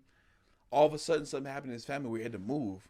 He was like, "Man, like we're trying to get rid of stuff." So like he had like a 60-inch TV. He was like, and so I was like, "Hey, you selling that?" "Yeah, man, $50." Whoa. Hold on, I got some pennies. I got that. And I was like, and I get in the car and I told my wife about this, so I brought it home and she's like, she looks at me like, "Oh my God, how much was that? $50?" She said, "What?"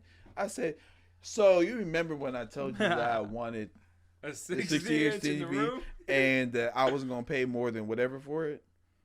And she kind of looked at me. And I was like, So here we are.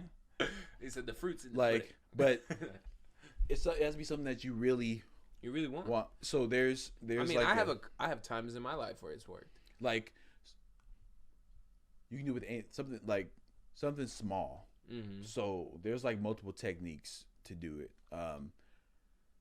So going back, so I'm asking myself a question. Mm-hmm. That's cool.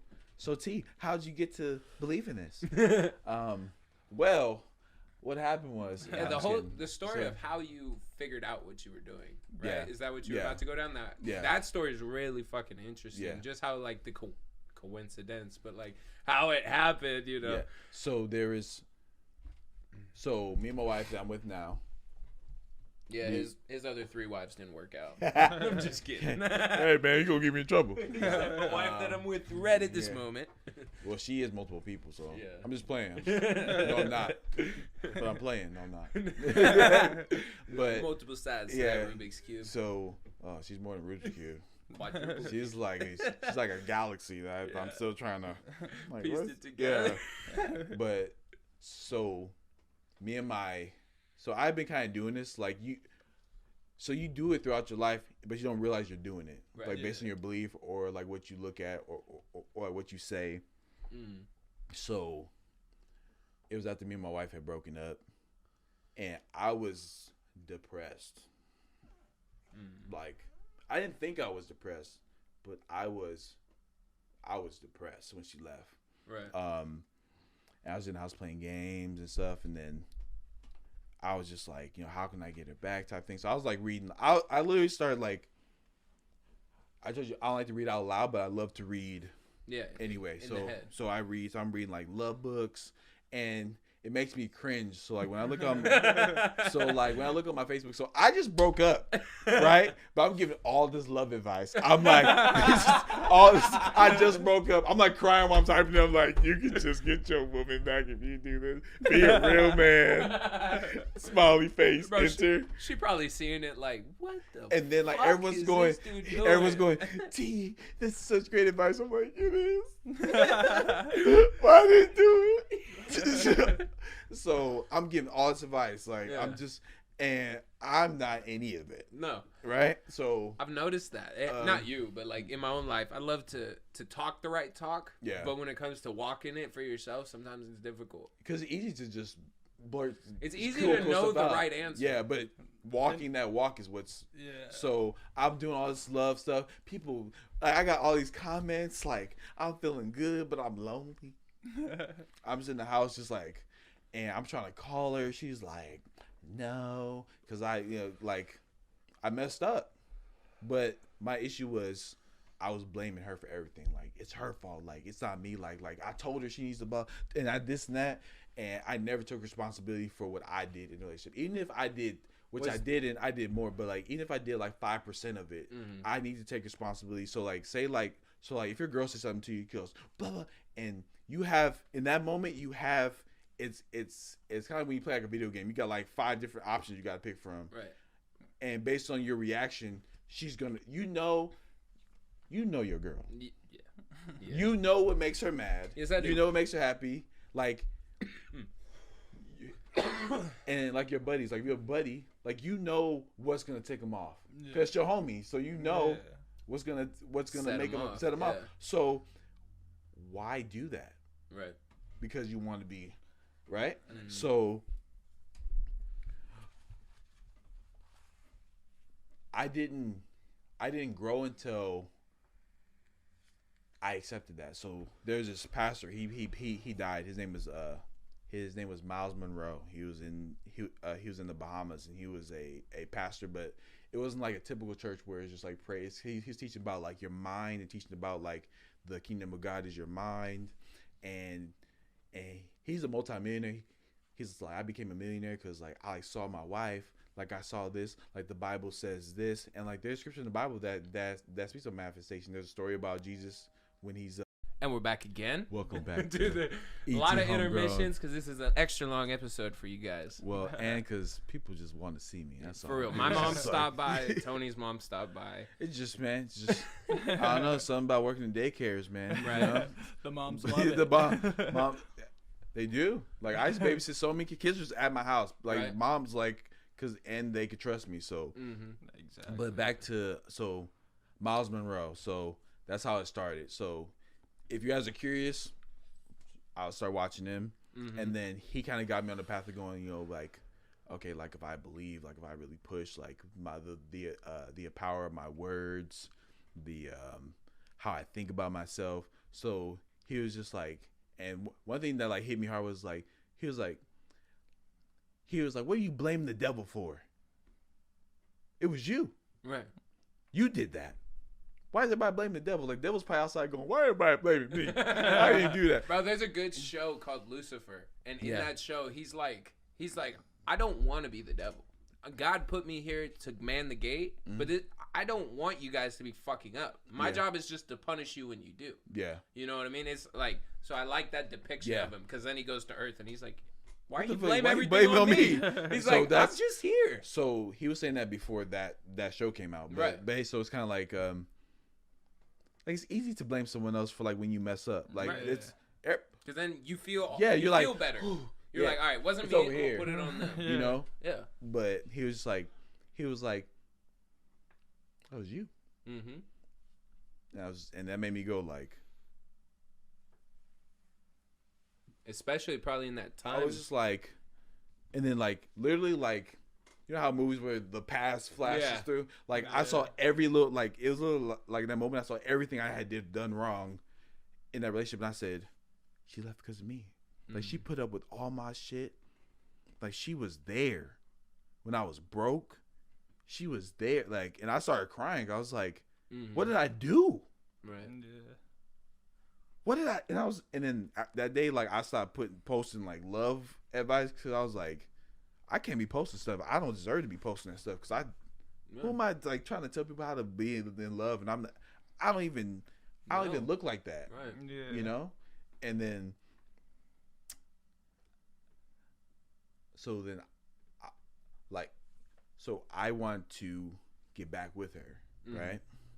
So I started like kind of like imagine like. How long had y'all been broken up when you had that realization? So because I know it was a 5-year gap. You guys weren't together. We broke up in 2009.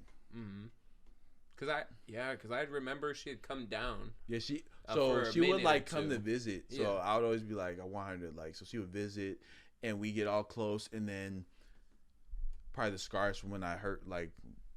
Yeah. And like just for the record, like I never did nothing like I never cheated. I never did nothing. It was just like I just took it for granted. Right.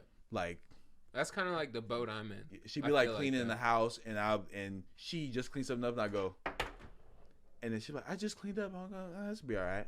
Just did like totally disregard of her person. Right. And but then I still want some. After I disrespected her, I'm just like, hey babe. So she's like, ugh. Right. Remember your drawers on the floor? Right. No. And some guys like, oh, she's selfish. Just, girls just want to be. Anybody wants to be appreciated, and like usually women like in their house they want to be neat and clean, and like when you like that show girls. So like when you go on the floor, it's basically like you're saying fuck you. Yeah. It's In like a big way, old like fuck you. like you may not see it that way because we're dudes. We're like, oh, it's just drawers, but to them it's a huge. It's like The icing on the cake. no, like this being on the floor is not this being on the floor. It's disrespecting the hard work that it took her to clean the house. Right. That's so it's deeper than that. But yeah, Miles Monroe, and then so I want to get back with her, right? So then all of a sudden I get a phone call from my Who'd you get a phone call I got a from? call. Look at that. Getting calls. I got a phone Getting call. call. Keep that on. Don't you edit that out. Don't you edit that out. That was perfect timing. I tell you, everything happens for a reason. But It does. That's like the oldest thing people have been saying. Everything happens for a reason. God has a plan. Why do you think they've been telling you that? Like, there is a plan. There is a reason. If you can see it, believe it's done. There's something going there. there's something, There's something moving, something happening. But so I get a call from my mom's friend. He is he's a police chief. He's like, hey, we have like an opening. He just remembered your, or do you think your mom was like? Well, he's like known me since I was a little kid. Right. Okay. So there's like an opening at the LA Police Department. Mm-hmm. So I'm super stoked. Yeah. Right. Whoa. Oh shit. Well, we didn't even tell. But when you left the Coast Guard, you came to here, Washington. Yeah. That's why they were visiting, and because you weren't in Cali anymore. Yeah, we forgot to tell them that you just left Cali. They're like, we just skipped like 5 episodes of his life. Like, what's happening? Yeah, so he finished the Coast Guard. So okay, and just quick, I'm gonna just say real quick. So I'm just looking at the mic. Okay, so my name is Terrence Thomas Taylor. I was born in LA. I moved out when I was 19, joined the Coast Guard. My last police station was in Washington State, and then I was literally just walking down the street, and I was like, "Hey, I like kids. Let me work at kinder care." Everyone looked at me like I was weird because I'm a big black dude, and they're like, "Why does this black dude want to work with kids?" And so it took me a while to get hired. So then I got hired, and then I met Ethan there. Ethan's Was I like one of the first ones that still hang out? Yes, you were one from the first. You and Jan Waterhouse, remember Jan? Jan, the Blueberry Man. Yeah, Blueberry Man. Yeah. And then that's where Brad. Bailey. Bailey, all of them, Crystal, Mm-hmm. all those were there, and so I loved it, and Dude, I remember the first day. I was probably like 6 years old, new daycare because I had left because what's funny is before Little People's World was Little People's World, it was a Kids for Us. Yeah. And I went to there, and they shut down, and so they moved all of their kids to the kinder cares. So it was a 50-50 shot I could have met you. You know what I mean? Because it was either that one or that one. Or it was destiny. Yeah, it was destiny. So, me, Ethan, all the kids there, have a great time. So, wait, how long do you think you worked there before I came in? Because you had worked there a little bit. Yeah, I was there for a while, and like I was getting a name for myself. I don't know how long, but I remember when you came in. I was probably like 8 years old. Probably like 6, 7. I remember meeting your mom. That's a woman to remember. Woo! Hey, Daniel. Yeah. Danielle was not playing with me. So Ethan comes in. And, Ethan, people have vomited negativity into this kid. So he thinks, I got to be bad. I got to be the bully. I got to be this and stuff. So... Because I had been getting in trouble. Like my mom had to sign a contract for me as a toddler because I would bite the teacher and I would throw chairs and just an angry kid, not really understanding, How could you at fucking You were allowed 2, to act a fool. 3. Yeah. But, so he comes to my class and I feel people. Mm-hmm. I can feel. You were young then too. Like early 20s, like fresh out Coast Guard. You heard that, right? He just called me old. He just called me old. Then. You were young then too. So this might be the last podcast you guys see. I gotta take him out. Old with wisdom. Old with bald head. But that's been here for a while, Why you playing me, bro? Why you saying my business like that, bro? This was just recently, the other day, man. All right, he not getting away with that. I was 23, right? I was cutting my hair. And I thought I messed up on the sides. So I let it grow out and it didn't grow back. So I was like, screw it, man. Just claimed it off. So that hurts, man. Yeah, I'm just kidding. I'm just playing. Talk about my bald head, man. Solar flare these fools. But so yeah, worked there. So I got let go from there for. You got let go? I thought you just chose to move. No. They lied to you. What? Yeah. They lied. Being 7. So Mr. T just left. So what happened was, because I was so popular and like all the kids listened to me, like literally, like I could go into any age group and all the kids would just listen to me. It also helped. I was a male daycare teacher too for like a year. Being a guy in a fully woman dominant job for a lot of kids it's crazy for them. Like just to dude energy, because guys, we usually draw. We usually play a lot more than the chicks. Yeah. We're there for a different purpose. Women, Yeah, whatever. that's right. Flex your muscles right quick. yeah. Takes a big man to be a daycare teacher. Yeah, or a little man. Be little. But they had a lot more restrictions when I was a daycare teacher compared to you. Because I couldn't have my own class. I couldn't change diapers. I couldn't be alone with the kids. Like, just... Because all men are nasty. Apparently. That's what men cannot work in daycare. Men are predators. Men are... It's like some things are just tough because like Right. you because a couple wackos well that make us yeah it's like it's the one-off that it's that chance. you know, so Well, it's, 9 times it out of sucks. 10, these women in these daycares talk to these children like they're freaking dirt. yeah. Literally, they talk worse to these kids than they would their even own kids, and it's ridiculous. Yeah. Oh man. Yeah. We gotta get Yo, off the talk because yo, I you can about talk some to- shit on you some about fucking to- women, bro. You Like, about to tell me? So I was talking about working in daycare. So I worked in kindergarten. Then I transferred to another school because I was like, we're probably gonna have like another podcast where like we just talk about like the daycare aspect of it. yeah, because there's so But much. so I go to Little People's World, and I work there, and I'm very passionate about people, kids, there. all that stuff. Relationships. So my school age class they were the bomb. Like we went to, so what I used to do is we were in the van. I would pull up because I like to dance. They said LP. Yeah, Little People's? remember? So like we would pull up to the schools and like we would get out Yeah. and dance in front Yeah. of the school before the school started. Mhm. So other kids would come and let's do Interact. this. So because I enjoyed like kids need just to be happy and just dance, and sometimes kids are nervous to go to school, so we would dance every morning. And T was crumping. Do you know how cool that looks when you're a 5-year-old and you just see some dude punching the air? Like that shit's intense, bro. Just getting some J squad and he's popping out. Here's Dante like fucking hand mixing his hair. It was Y'all beautiful. were crazy back We- then. It was beautiful. Like so, that's another story about.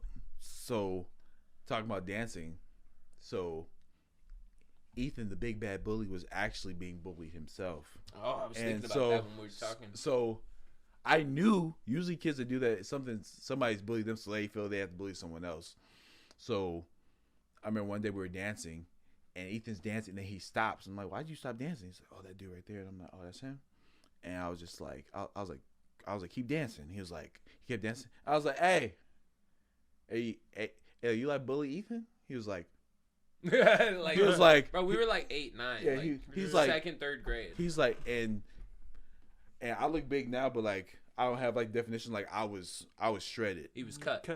Yeah, he was cut in an LP shirt and jorts. Yeah. Never left the house without the jorts. So he's like, you can't do anything to a kid. I just was like, hey, you mess with him. So Ethan's dancing. So then the kid comes over and goes, hey man, you can dance?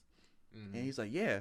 And their beef was squashed like in that moment. And it was just like, and Ethan, after that, Ethan kind of Shout out Xavier. I haven't seen him since then, but I still remember his name. yes. Xavier. So and then Ethan kind of went because the person who was bullying him was dealt with. So, but I'd have to like, yeah, why you mess with him? It's kind of like, hey man, like he's just a Talk kid it like out real you, quick. Yeah. like. Hey man, like, and maybe he was hurting too. Sometimes Right. people who do that are Come to people find that out, actually hurt. we were all in the same position. Me, him, another kid. It's usually the bullies that get bullied. Yeah, by You know? like at home, bigger brothers, or like they feel like they always have to fight. So Man. they're like, oh, look at somebody weaker than me. I'm gonna do that to you. Mhm. That's the most dangerous thing about like transferring energy and about not realizing what's happening to you, because if you don't know, like if you don't see the issue, then you don't even know that you're transferring that to someone else. Like so, like if like you weren't loved, then you don't give that love to someone else. Kind of, so it's kind of you have to be able to identify your issues to fix them, because I think that like a lot of things are passed down. Like without me knowing, so like some people's household, there's no physical affection, there's no hugging your kids, so they don't hug and kiss their kids. Mm-hmm. Yeah, because it's just not what they were raised upon. So then their kids don't hug and kiss. So my house, I'm all over my wife, kissing on her, like, and like my kids see that, and I hug and kiss my kids every time. Like when I see you guys, like I hug you guys, like. And some people don't feel comfortable because no one hugged them. So like people who like don't want to hug me, I don't ever force that on anyone. But like if like I know you, like if you want to hug me, like I will hug you back. Like I'm not afraid to show that affection. Sometimes people just need to be. Yeah.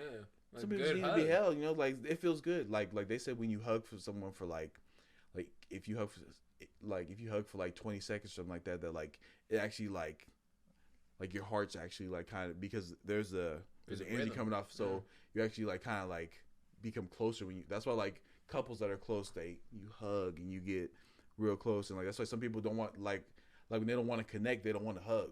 Mm-hmm. Like people who don't like connections don't hug you, like because maybe they were hurt. Somebody made them, or like they don't want you to get close to them. They don't want you to, because some people, if they really care about you, they're gonna go all out, and they've probably been hurt before. So me, anyone who knows me, like you didn't meet me for the first time, like I'm a hugger. Yeah. But I'm not gonna hug you if you don't want to. If that makes sense. So if anyone ever sees me out with like people that I know, like it's a love. That it's like a like. And but you also don't choose to spend your time with people you don't love. I feel like unless obviously you work or whatever, but in your free time you're very much with your people. You know what I mean? So obviously it's gonna be all love because it's been love. Well, it's like charging your battery. If that makes sense, like I definitely feel that. Yeah. So like when you're around your so I'm around my love and they charge me up. So when I go out into the world, I give, and then I have to go back and you have to get from where you're, because like, after a while, like even people who like to give, like sometimes you giving too, like you giving like, you ever felt that time where like you giving like everything and then you feel like exhausted drained. Yeah, because like sometimes people are like they literally suck you. Yeah, they like they literally take. So it's kind of like you have to recharge sometimes, and that's why like sometimes people call me like, hey man, T, you want to hang out? And people's feelings get hurt. Sometimes you go, nah, I don't want to. Oh, you don't like me no more? It has nothing to do with that. Yeah, it has nothing to do with that at all. I just don't feel like hanging out, and like I don't have an explanation for you. I need my time. Yeah, I just don't want to hang out. Like I love you, right?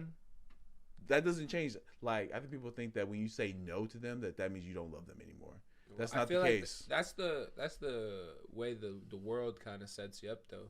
They put like you get told no a lot as a child, as a teen, as an adult. You get told no all over the place. And so you just get accustomed to it. You know what I mean? You get like you may have that idea, but you're so accustomed to no just because it's everywhere. Yeah. You grow up in like I feel like I firmly believe that schools teach you to say fuck your dreams and like work in this society-based thing that we already have. They take a bunch of people that's totally different and try to cut them the same and put them in the same fucking cubes. They try to just like that divergent thing. Yeah. Like not everyone is gonna fit in that, but that's what they try to do. Like school's the only thing that hasn't changed in 100 years. Yeah, school's basically just like prison with books. Yeah. Like they're trying to put us to get into a working state. Yeah, well, if you know that, then like you can like move in it differently because like in this world like knowledge is power. Like the fact is that like like going to school is not gonna kill you. Yeah, like, exactly. And like you do learn things in school. Like I'm not saying school is a waste of time, but like I feel like the way that it's set up should be changed. But school taught me math. School taught me reading. School like school teaches you some values. Yeah, school like taught me stuff that like I like need in life. I'm not saying that like don't. It puts you in those situations. Except how to get good credit. It didn't teach you that. Yeah, like, it didn't teach you shit about credit. Like unless you're like Bill Gates and like you're like a genius and like you can just say screw school and do it on your own. And like some kids are like homeschooled, like. Something you guys learned like about these mics, stuff like that, you didn't learn in school. Like you probably researched it. You probably looked up. So it's kind of like I'm a lot smarter in different things now. Yeah. School's not the only way that you can learn. I feel that that like some people think that school is the only way you can learn, and that based on this piece of paper makes you smarter than someone else. Right. No. Like I know like a lot of people that are like book smart that are street dumb. Right. So you gotta have an even balance. Yeah. So. I may not be book smart per se, but if you had a conversation with me, you wouldn't think I was dumb. You know what I mean? No, well, there's a difference between like most of the time. There's some times where I just fuck up on words, bro. We've been recording like nonstop. We had 2 records yesterday and then one before that. Yeah. Or no, none yesterday. 2 before that and a day before that. And we've just been like going. My words sometimes when they fly out of my mouth. We had a guy in here the other day, and I said something, and he peeks his head around, and he goes, "Really?" Like, really? And he mocks me. I was like, fuck, dude. I do this too much, okay? It's hard to just talk sometimes. But you know what's beautiful about your episode? I knew this would happen. I even told Hogan, I was like, all I have to do is get him in here and he'll lead the whole thing. This would be like my break episode. Yeah, I don't even have to lead it. I just set him up, boom. Just knock him down. Yeah, pretty much. I think we're talking about why I believe what I believe. I think that's what we're on. But so we're talking about the daycare. So then I went to Little People's World, and then there was one time, and this goes back to when you're talking about how you're in daycare and like how like men are treated and stuff like that. So it was, you probably remember, like I worked every single day because you never missed it. When you missed a day, we all knew. You know what I mean? No, I never missed a day because I really took this daycare seriously, because it's like some kids are there from 5:30 in the morning to like 6:30 at night. They don't have no one to love them. Right. They don't have because their parents are working trying to make a living for them, so they need someone to talk to and So I wanted to be that person because and you knew these women. I'm not trying to hate on women, okay? Just the women in the daycare that the daycare I went to, there was only like 2 ladies. Like, you remember Miss Patty? Yes. I love Miss Patty. You remember? And then I can't remember. She's gonna, if she won't see it, but if she did, she would fucking hate me. What's her name? Megan? Fran. Miss Fran. Miss Fran? Yeah, I was forgetting Fran. Yeah. But I love Miss Fran. But there was a day I went on like a week vacation to Cali. Mm-hmm. Like my first time being off my class, so they put a few other people in my class. Was Erica there yet? Because when Erica got there, it kind of Erica she was on that same. Hey, shout out to Erica if you see this. Like, I fucking love Erica. Like, I love Erica. Erica's the shit. Like, I feel bad though, because I fucking stunk up her house with weed once. Like right after she had her kid. Yeah. I stunk her house up. She was my backstore neighbor. Yeah. And me and Dante were chief and tough. Yeah. And like it would just, I guess it smoked into her house. Yeah. And then she came up and she was like looking through the door and she was like, "Hey, can you guys shut this?" Like, I just felt so bad. It felt like I got caught red-handed because like it was like first time I smoked in front of you too. Yeah. It's like holy shit, is this can gonna I be do all that? right? Like me and Gil spanking. Yeah, like fuck. But he's just over there just. But there's so I go, literally the first day. My phone rings, Dante. T, they're being me, like they're trying to change the room, like it's not fun anymore. I don't know why. Like I don't know why it sounds like Mickey Mouse. But, yeah. But it's because, and I'm like, what? And then Ethan calls. Ethan's like, T, like, please come back. Like a man. He was like, yeah, because he was like, he's been this big since he was like 7. Yeah, for real. And he's just like, T, like, please come back. And I'm like, well, my flight's not till the next day. So I come back, my room is completely different. And like, there's like other teachers going like, you need to get control of your kids. I'm looking at them like, who are you talking? Like my class was fine until you got in there. Like, so apparently your energy is not there. Reading the correct. So I come in and I feel like it's like a dog pile of kids like on me. Like, and I'm just like, yo, I'm like, we missed you, T. And I'm just like, but I was only gone for like a week. And they're like, it was horrible. I was just horrible. And I'm like, like never leave again. I say, I sound like a slave. Like I can't. So there's one night, we're having like a teacher meeting night, and so I talked to the director, and I was like, I need to address how these people come into my class and they disrespect my students, and they disrespect how I teach, because they don't agree on my teaching style, which is more about like love and like understanding and like helping the kid. Yeah, creativity. And kind of like, because wasn't kids, very curriculum based. No, because curriculum. Man, the curriculum was blowing bubbles and like blowing feathers in the air and like walking on straight. It was like something that they just made up just so they can say that they had a curriculum at the daycare, right? So the kids loved it, and then I go into the meeting. They're all talking. So I get up, and like I said, I'm emotional. So when I start talking from my heart's fire, my passion, like once my emotion shows, whatever comes out of my mouth, oh well. Yeah. That's how.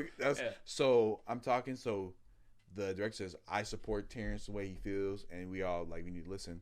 And so I go, hey, listen, like I know you guys probably don't care what I think. I'm the only dude here. Like probably like he doesn't know what he's doing. Right. He needs to leave. Like his I feel you though, because I had one meeting where it was 3 daycares, all the staff, and I was the only guy, and it felt like I had no say. But I understand you there. So I'm. But you had to say because Sean loved you. So, well, because I brought. So you brought fucking work. So like 75% of the my school age class came from the other daycare I came from. So all those kids came, and kids that heard about me came to the daycare. So she was making bread off of me. Mm-hmm. So it's kind of like. She's like, I'm not gonna fire my I'm not gonna fire. Yeah, right. So Man. people literally came to the daycare just to be with me. I did. That's what I remember. So something's got to be right. Mm-hmm. So, and I wasn't even speaking to even talk about that. I was like, do you know that? Do you know that the kids in my class are human beings? Do you know these are little people? That's why it's little people's world. These are people that. You saying something can affect them for the rest of their lives. You say something hurtful to them. How dare you tell my children they're bad? How dare you look at them in the face and say you're not going to grow up to be anything like your mom just like you like. I'm trying not to curse on here, but like so I'm going to this party. It's like how fucking dare you speak to a child? You fucking coward! Like you're an adult. Mm-hmm. Like like instead of helping this little being grow and like figure it out, you just say they have so many more years to live, and you tell them you're gonna be a piece of shit. Like, not in my classroom. Right. Like you got it fucked up. Like, don't you ever say that to my kids. And I started, and I'm getting worked up right now, but I started crying. 'Cause I was just like, you guys, like you guys don't give a fuck about these kids. Like you're just here to collect the check. Like you don't care about me. You don't care about these kids, and like you don't care about their future. Like you don't care about nothing about your fucking self. You coward. And they were just like looking. Were you like cursing at him and shit too? I was cursing. He said, I told you once it. Yeah. Because I never cursed around the like I would never curse around a child ever. Yeah. But we're adults. Like we're adults, right? We talk to grown like we're all adults that pay bills. Yeah. So, and I was like, if you come in my class again, like it's gonna be a problem.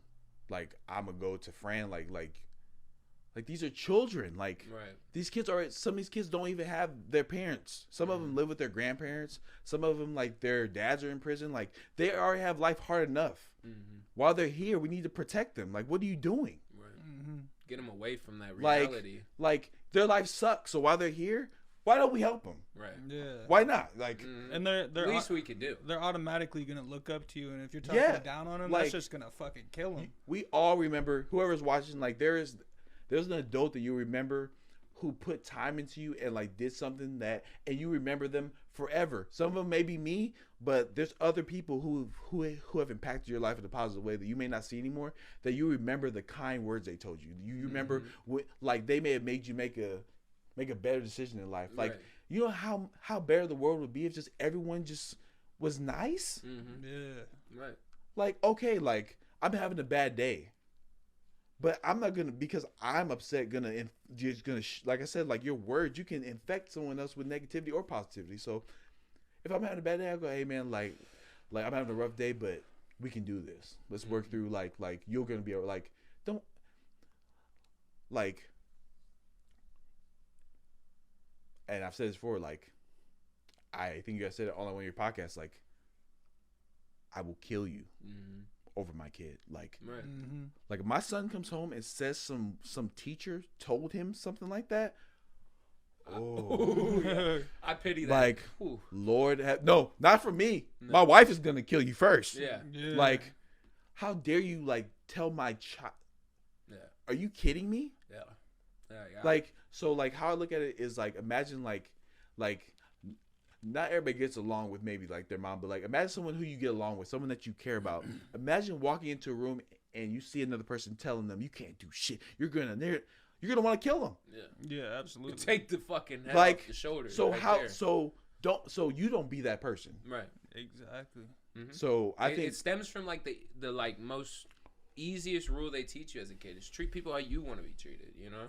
Like, if you're gonna fucking be a dick, don't be like, you know, and that's how teachers should see it. You know, you want this kid to grow up to where you're at. You know, you're a teacher. You're supposed to be someone in the community that's like a leader. Well, as an adult, you're supposed to be more mature, but that's not the case. That's Not the case at all. And the thing is that, and like, it's sad too because you get those burnt out teachers. You know, ones who started good and then just over the time they let other people fuck them up. well, I have a different opinion about that. Like, you have a choice in life. Right. Yeah. They made a choice to stop caring. Mm-hmm. Nobody makes you do anything. Right, because I mean, at the end of the day, what's their excuse? This kid, that You have to kid, take responsibility this for your life. Mhm. Point blank, period. Like, no matter what. Like, yes. So, okay, let's just we're about to get personal with me, right? So, hi, I'm Terrence. Mhm. I am 30 something. I don't remember. Yeah. I grew up in LA. Both my parents. My father decided to do crack. Put his hands on my mom. Luckily, my mom loved us and she left. Mm-hmm. I lived in South Central. Oh. South Central LA. I live in South Central, like I just know it from off of Don't be a menace. yeah, South Central. Well, off McKinley and Slauson, I think. I'm trying to remember the streets. Street names. So, just based on that information, I should be dead. Yeah. Like, right? Like based on the stuff. So based on Statistically? statistics, I should be in a totally worse place, right? Right. I had a choice. Mm-hmm. I can either fall into this and be a part of it, or I can shoot for something else. Mm-hmm. So I didn't have a dad. Right. I didn't have a dad. Mm-hmm. I'm the oldest of 3 boys. My mom's single. So like that. So that role fell on you.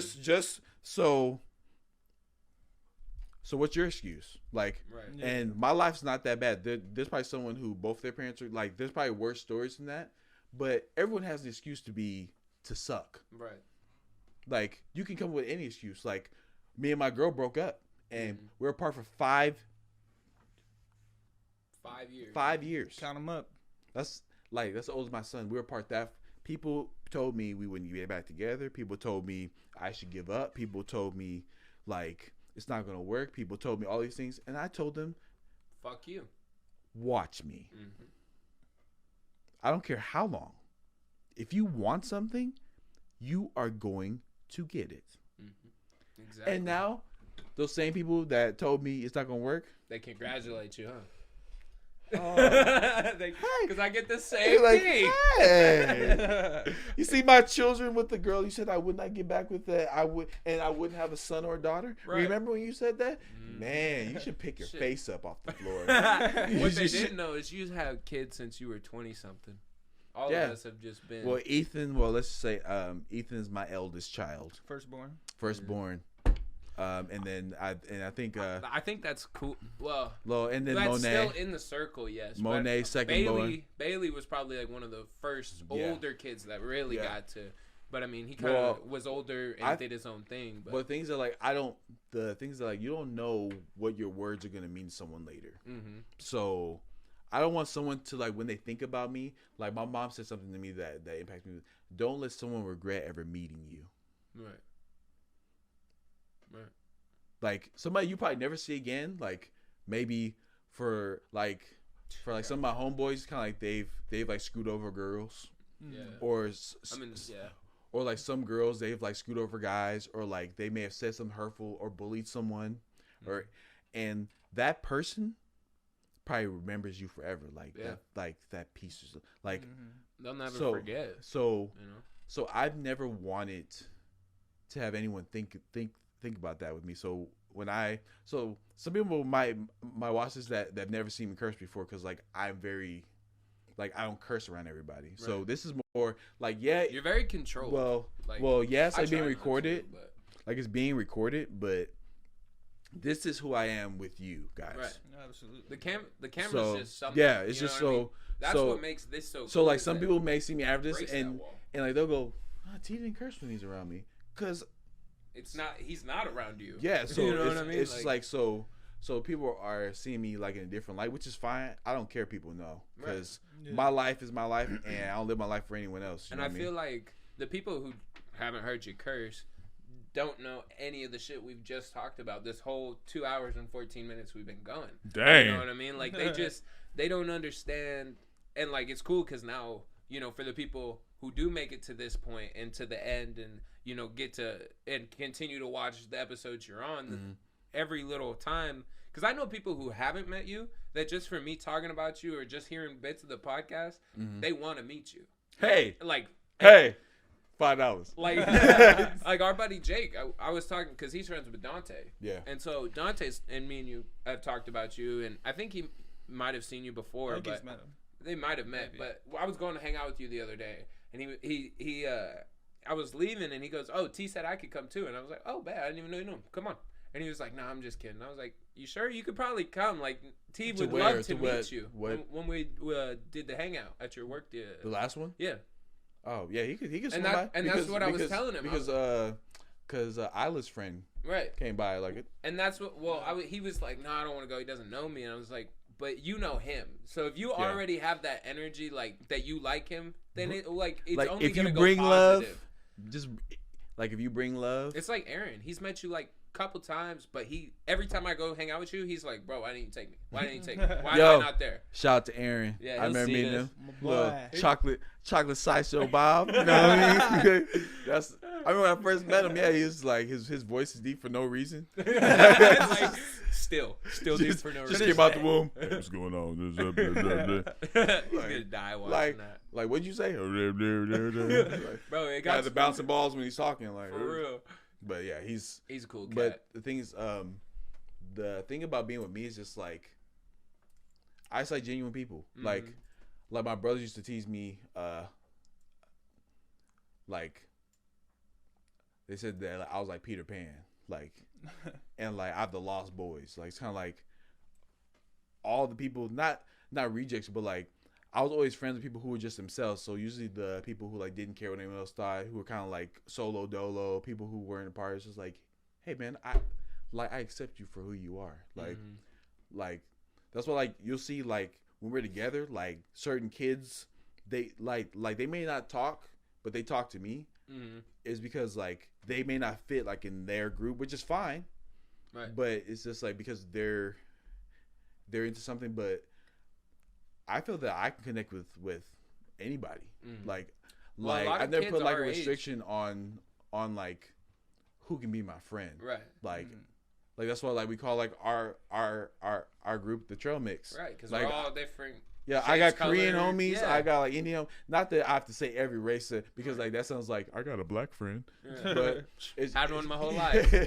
But the thing is that like I don't care. Like it's kind of like if you're you. So like if you like if you like to watch like pig wrestling or something like something that I'm really not into, but like that's you. Like if you're just like I like this and like I respect you because like you like what you like, just like me. Like people are like, oh, you're 33, and like I'm in my army bag right now is my Switch. If you want to get that smash going, bro.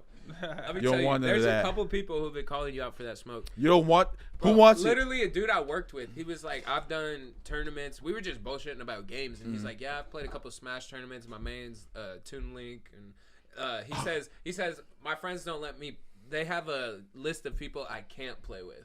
So like when I go play with my friends, they have a list that I'm not allowed to use because it's just not fun. Yeah. So he must be really good. Yeah. I would love to play you, and I don't mind losing. Yeah. Like it actually makes me better, but you know what? Growing up with this guy though, playing games, he never lets you win.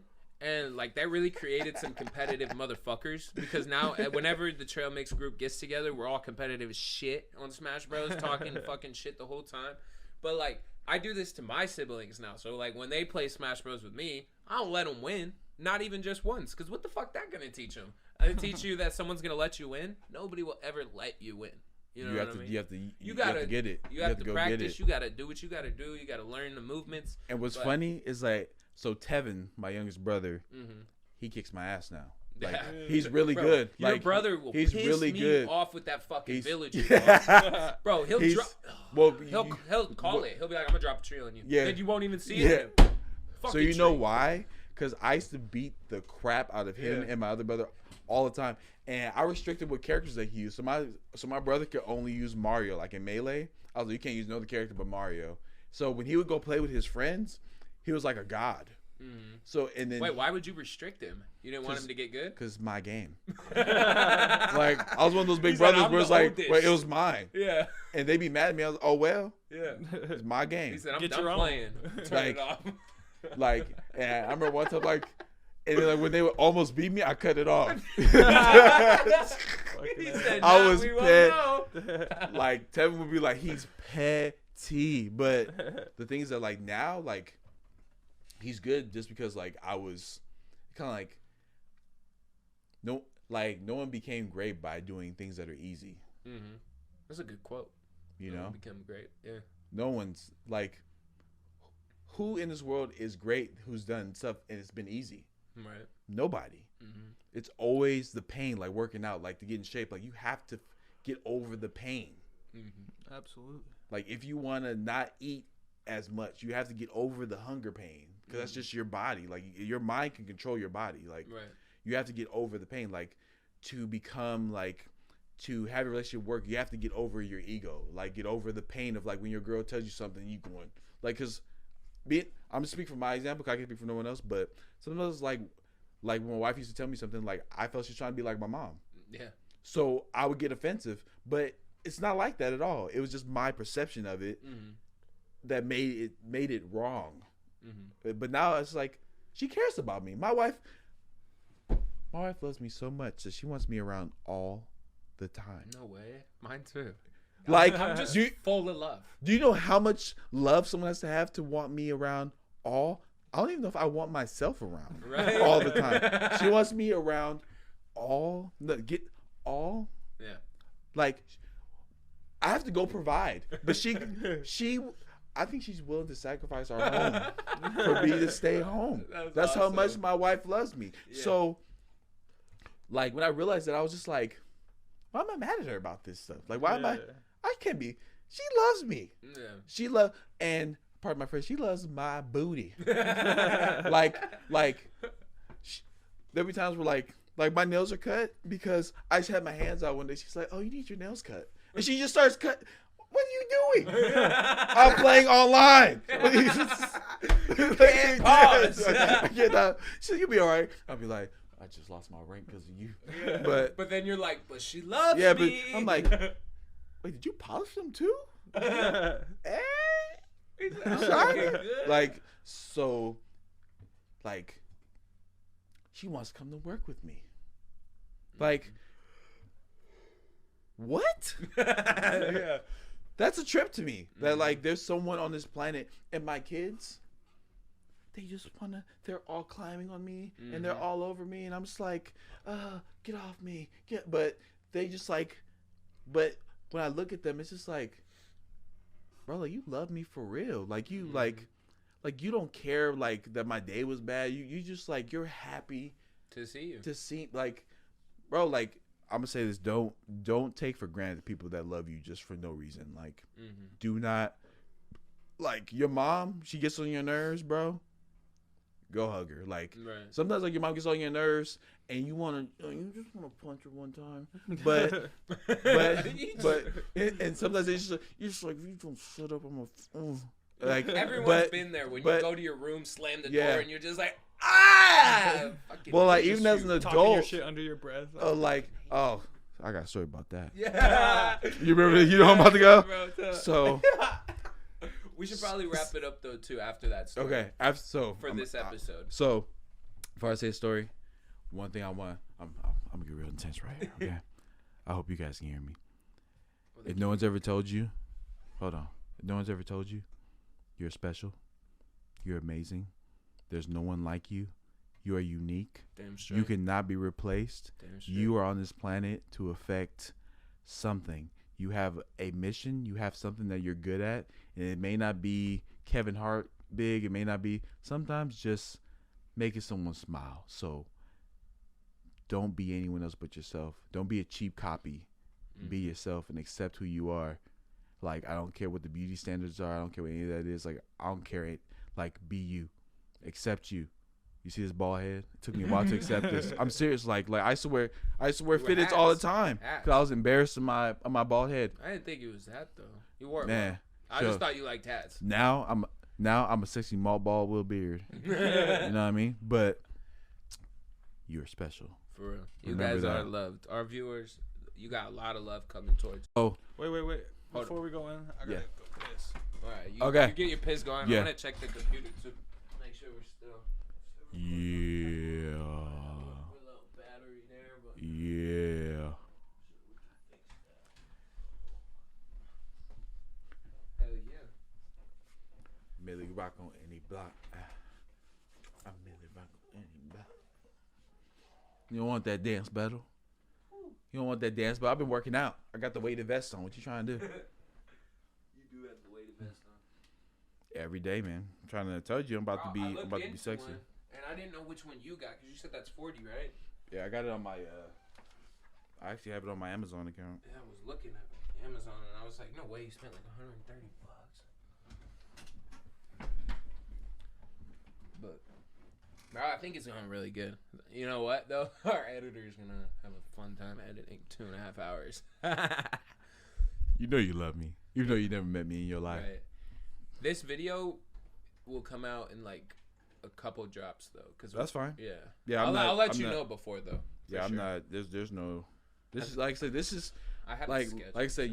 This is your podcast. You don't gotta explain shit to me, bro. Like Right. this is you. So And this episode's going damn great though. Oh, like yeah. if- I'm having a lot of fun. if you don't post it for like a long time, like my feelings are not going. So don't think that I'm be like Ethan, why didn't you post? Like I'm not like that, bro. Like Right. it's kind of you have a formula that you got going, and like I said, like there's no rush in like me getting on this podcast. You gotta do what you gotta do, bro. Like I said, you moved to Tacoma. You gotta do what's Right. and It's all part of the process. and people who like your fam. So like I'm never gonna make you feel ashamed or like you owe me. If that makes sense. So it's kind of like I've always been here for you, and that's not gonna switch up anytime soon. You know what I mean? So it's kind of like me I'd have being to on do today. something pretty fucking horrific to get you to switch up on me. Tell I don't those even kids know. that They can't do Yeah. nothing. Then I'll probably kill you. But Yeah, he said tell his kids they can't do something. now then I'm have to I love you, Ethan, but now I have to, this is the one I got. Oh, is that what you're wearing right now? Yeah. Oh, okay. I thought it was a really thin backpack. I'm not gonna lie. No, No, this it's is like a weight 40 vest. pounds. So it's really? it's a weighted vest. 'Cause I'm trying to get back in shape. Like I'm a lot slimmer than. So I'm gonna show you. Just the weighted vest. Oh, hold on. Probably I should, helps with the posture. Well, like I this should is. clap us back in though, so we're not. Hold on. Well, let me show you this first, real quick. Fucking, but does the vest like and help then- with just everyday movement too? Like, Well, like because like, imagine like you're leaning, you're moving. So like I have constant resistance as I'm moving. So I'm kind of working out. So like muscles that I normally wouldn't be sore are sore because it's like having like your little brother on your backpack all day. yeah.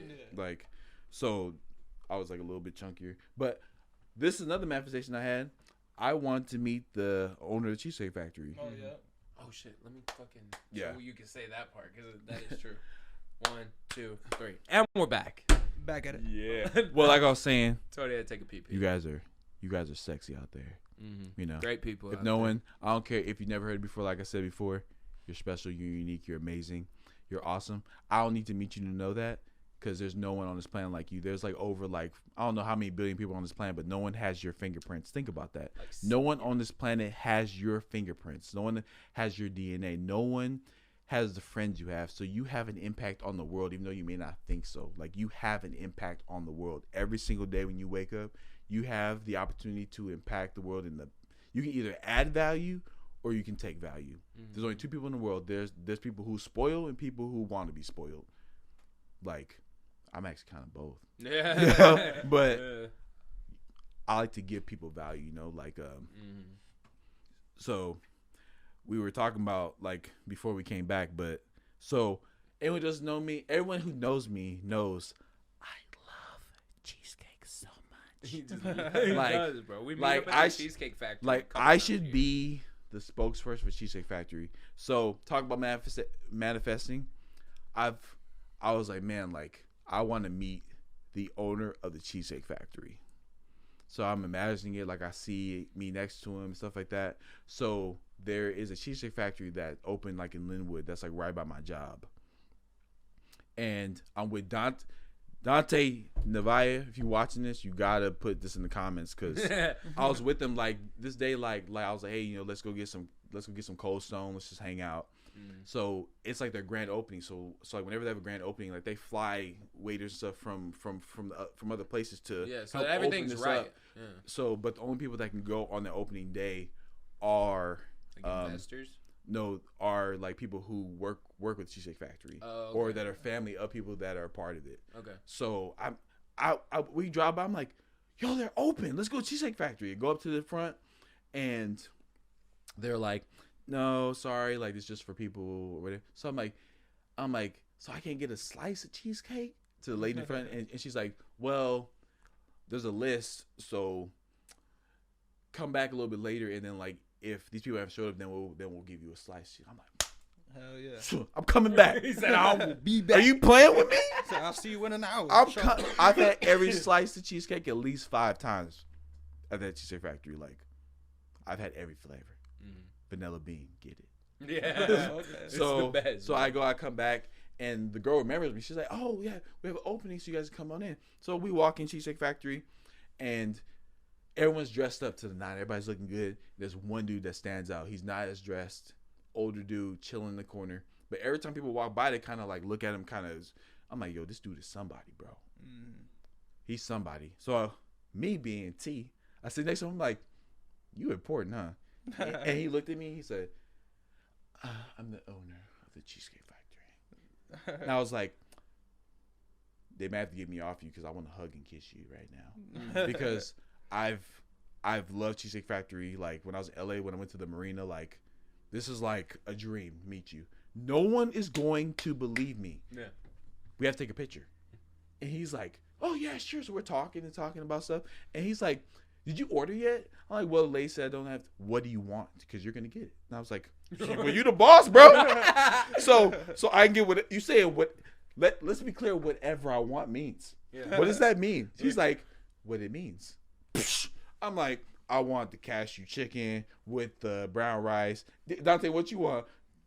Hey man, I can't call it, man. I don't know. You know what's on there? Like he wants this, and then the guy's like, I want that, and he's like, how many slices of cheesecake do you want? Is there a limit?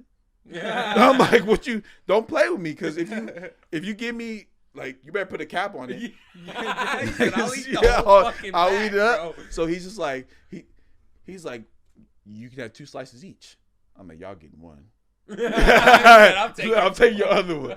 So and I get 5. This dude like he disappears for like usually when you're at Cheesecake Factory like it takes a while for your food to come out, stuff like that. Like I swear, like 15 minutes, he comes back with all the food. He's like, "It's been a pleasure meeting you. Thank you so much." And you may not. I got photo. Throw it up. I got. Yeah, you can. So I got the photo. So this is. You probably can't see it from the camera, but this is me. Mm-hmm. I'm a lot chunkier. This is us in front of it when it's opening. This is all the food. It's all the food I got. Yeah. So, like, and people go, "Oh man, you're so lucky." No, I'm not. Mm-hmm. No, I'm not. You made that happen. No, I'm not. Yeah. What do you want to call that? Mm-hmm. You manifest. So you're saying that out of all the locations on this planet, I wanted to meet him, and he just so happened to be at that one. Mm-hmm. And he was the owner of like the no, he's the founder, like the CEO.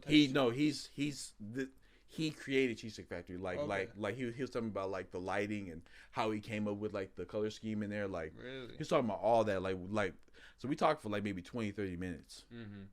Right? Damn.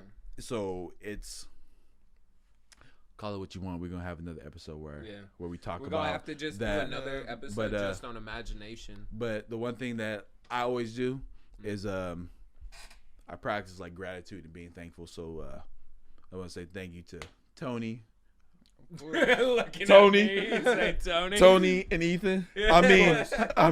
I mean, did I smoke something? He said it's in the air. It might have been foggy when you walked in. They probably drugged me, shot me or something. But Tony and Ethan, because like I said, like everyone has a choice, and like they made a choice to like have me on. Like just because you're a part of someone's life doesn't mean that they encompass you into what they want to do. So, like I said, like always be thankful for whatever it is. So. Yeah, thankful you came. Man. Most definitely. And if you want more, Mr. T, yeah, bro. just call 1-800. What was it? ET. No, I'm just kidding. But no, if you guys want more tea, definitely let us know because we love comments. Mr. T. Mr. T is a person that his story and everything he has to give should just be in like the fucking computer. It should be in everyone's house. They should have DVDs with this dude's face on it. Just like you have such energy that like you could do anything you want, and I don't have to tell you that for you to know it, but like exactly. Like I don't know. I could see you being like a motivational speaker, some dude who just gets paid to be himself. You know, we're gonna make it happen. But we're getting towards the end of the show. This is the longest show, so thank you for that. Hell yeah. You know, well, you said it on like one of your other podcasts. I can talk forever. I like to talk. No, yeah. So, literally, I remember we had done maybe our second or third podcast, and you had come over the day after or that same day. And we're talking for We hours. had like a 5-hour just podcast right there, and we didn't record. We just in the living room. We just chat. Well, that's me. It's kind of like I want to like right, like we pick a topic. Like I want you guys to pick a topic you'd want T to talk about. Like just drop something in the comments where you're like you'd want to know what he thinks about it, and we'll bring him back and we'll talk about some of those things because he really could talk about anything. His life experience goes out the window, you know. Out the window. Out the fucking window. In the sky. In the universe. But I know it's hard for you to regret anything, but we ask every guest that if they could redo... Every guest. Every guest. Remember earlier I told you I do too many of these. I started fucking jumbling words. But we ask every guest if they could redo something in the last week, what would they change and what would they do? It could be something simple. Yeah. What would I redo? Like, like if... Doesn't even have to do differently. Just redo. I would love... to relive last week with my wife. Yeah, that's a good. I just love being around her, man. Like, I could just replay this being together all the time. Just replaying my last week with my fam, like wife. Like, I really cherish my time with my family, and like I really cherish like just being around them. Like, even if it's like just their presence, you know. Like sometimes you can just be around someone and like you don't gotta say anything. You just enjoy them just being. Yeah. In that space, yeah. So like sometimes me and my wife don't have to talk, and like my kids can be watching, and then my daughter's sitting right here, my son's sitting right here, and we can just be watching the movie. And I just sometimes like I like snap out of it, and I go and I look around, I'm just like, I fucking love this shit. Like, shit's awesome. Like, so that's what I would do. Yeah. So that's a great answer. I like that one. What about you, Anthony? What would you retake? Within the last week. You know what's crazy though? We've done 3 videos. We've had to regret something for the same week. For the last 3 times. Oh my God. I'm running out of things to regret this week. What I do between fucking yesterday and today. What do you regret? Speak to the people right now. Yeah, if you had to tell. All right, I'll tell you what I regret. Last night when I was leaving my mom's house, I didn't clear the snow off my headlights, so I had to pull over like 2 minutes down the road. Fucking just get it off the headlights right then and there. You know what's so cool? What? Your grandma did it all for me. Oh, really? I was sitting in the car, or I was going to the car, and your grandma was like, "You need me to do your windshield?" And I was like, "Oh, you got a broom or something?" She was like, "Yeah." I was like, "All right." And I hop in, and she just took everything off. And then I hop out, and I'm like trying to be like, "I'll do it." And then she walks towards the front, gets all the headlights, and I was like, "Wow." Yeah. Wow. I couldn't figure out why I couldn't fucking see. But you know what? I love your grandma more now. Well, I wouldn't say more now. I understand her more now. Yeah. Now that I don't live, or I never lived there, but now that it's not like the tension, because we're loud, she's quiet. Yeah. I was just over there sending it, being myself, a kid. Exactly. But I definitely try to talk to her more now. But one thing that I fucking regret. Falling asleep during the Battle of the Bastards. No. I regret, dude, that every time I start to fall asleep that I don't just go to my bed, because we could really save a lot of things. I fall asleep on the couch almost every night trying to watch a TV show with someone, and I just always end up passed out on the couch, missing half the episode. He's been doing that since he was a little kid. Yes, bro. Let me know when you can hang. All right, guys. Thank you guys so much for watching the episode. We hope you enjoyed. Please like, comment, subscribe. And if you did make it all the way to this spot, the code word this week, we have bringing it back. I haven't done a code word in a long time. Holy shit. We're going to do the code word is bald. Yes, that's exactly what I'm thinking. It won't stick. Code word is bald. Thank you guys so much for watching. Have a great week. Love you.